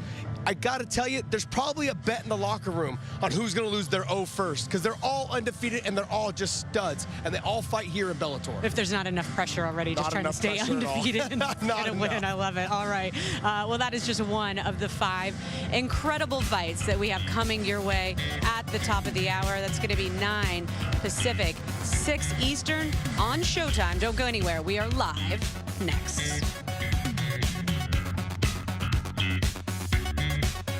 Ladies and gentlemen, Chris Cyborg. Mixed martial arts legend Chris Cyborg looks to cement her incredible legacy with her relentlessly aggressive style. In a war with top contender Leslie Smith, fighting to stake her claim for Bellator Gold. Bellator MMA Live tonight on Showtime, where warriors rule.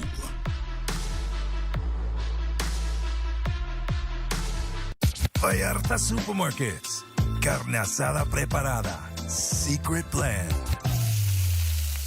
Get grilling with the OG carne asada from Vallarta Supermarkets. Get our restaurant delivery through DoorDash.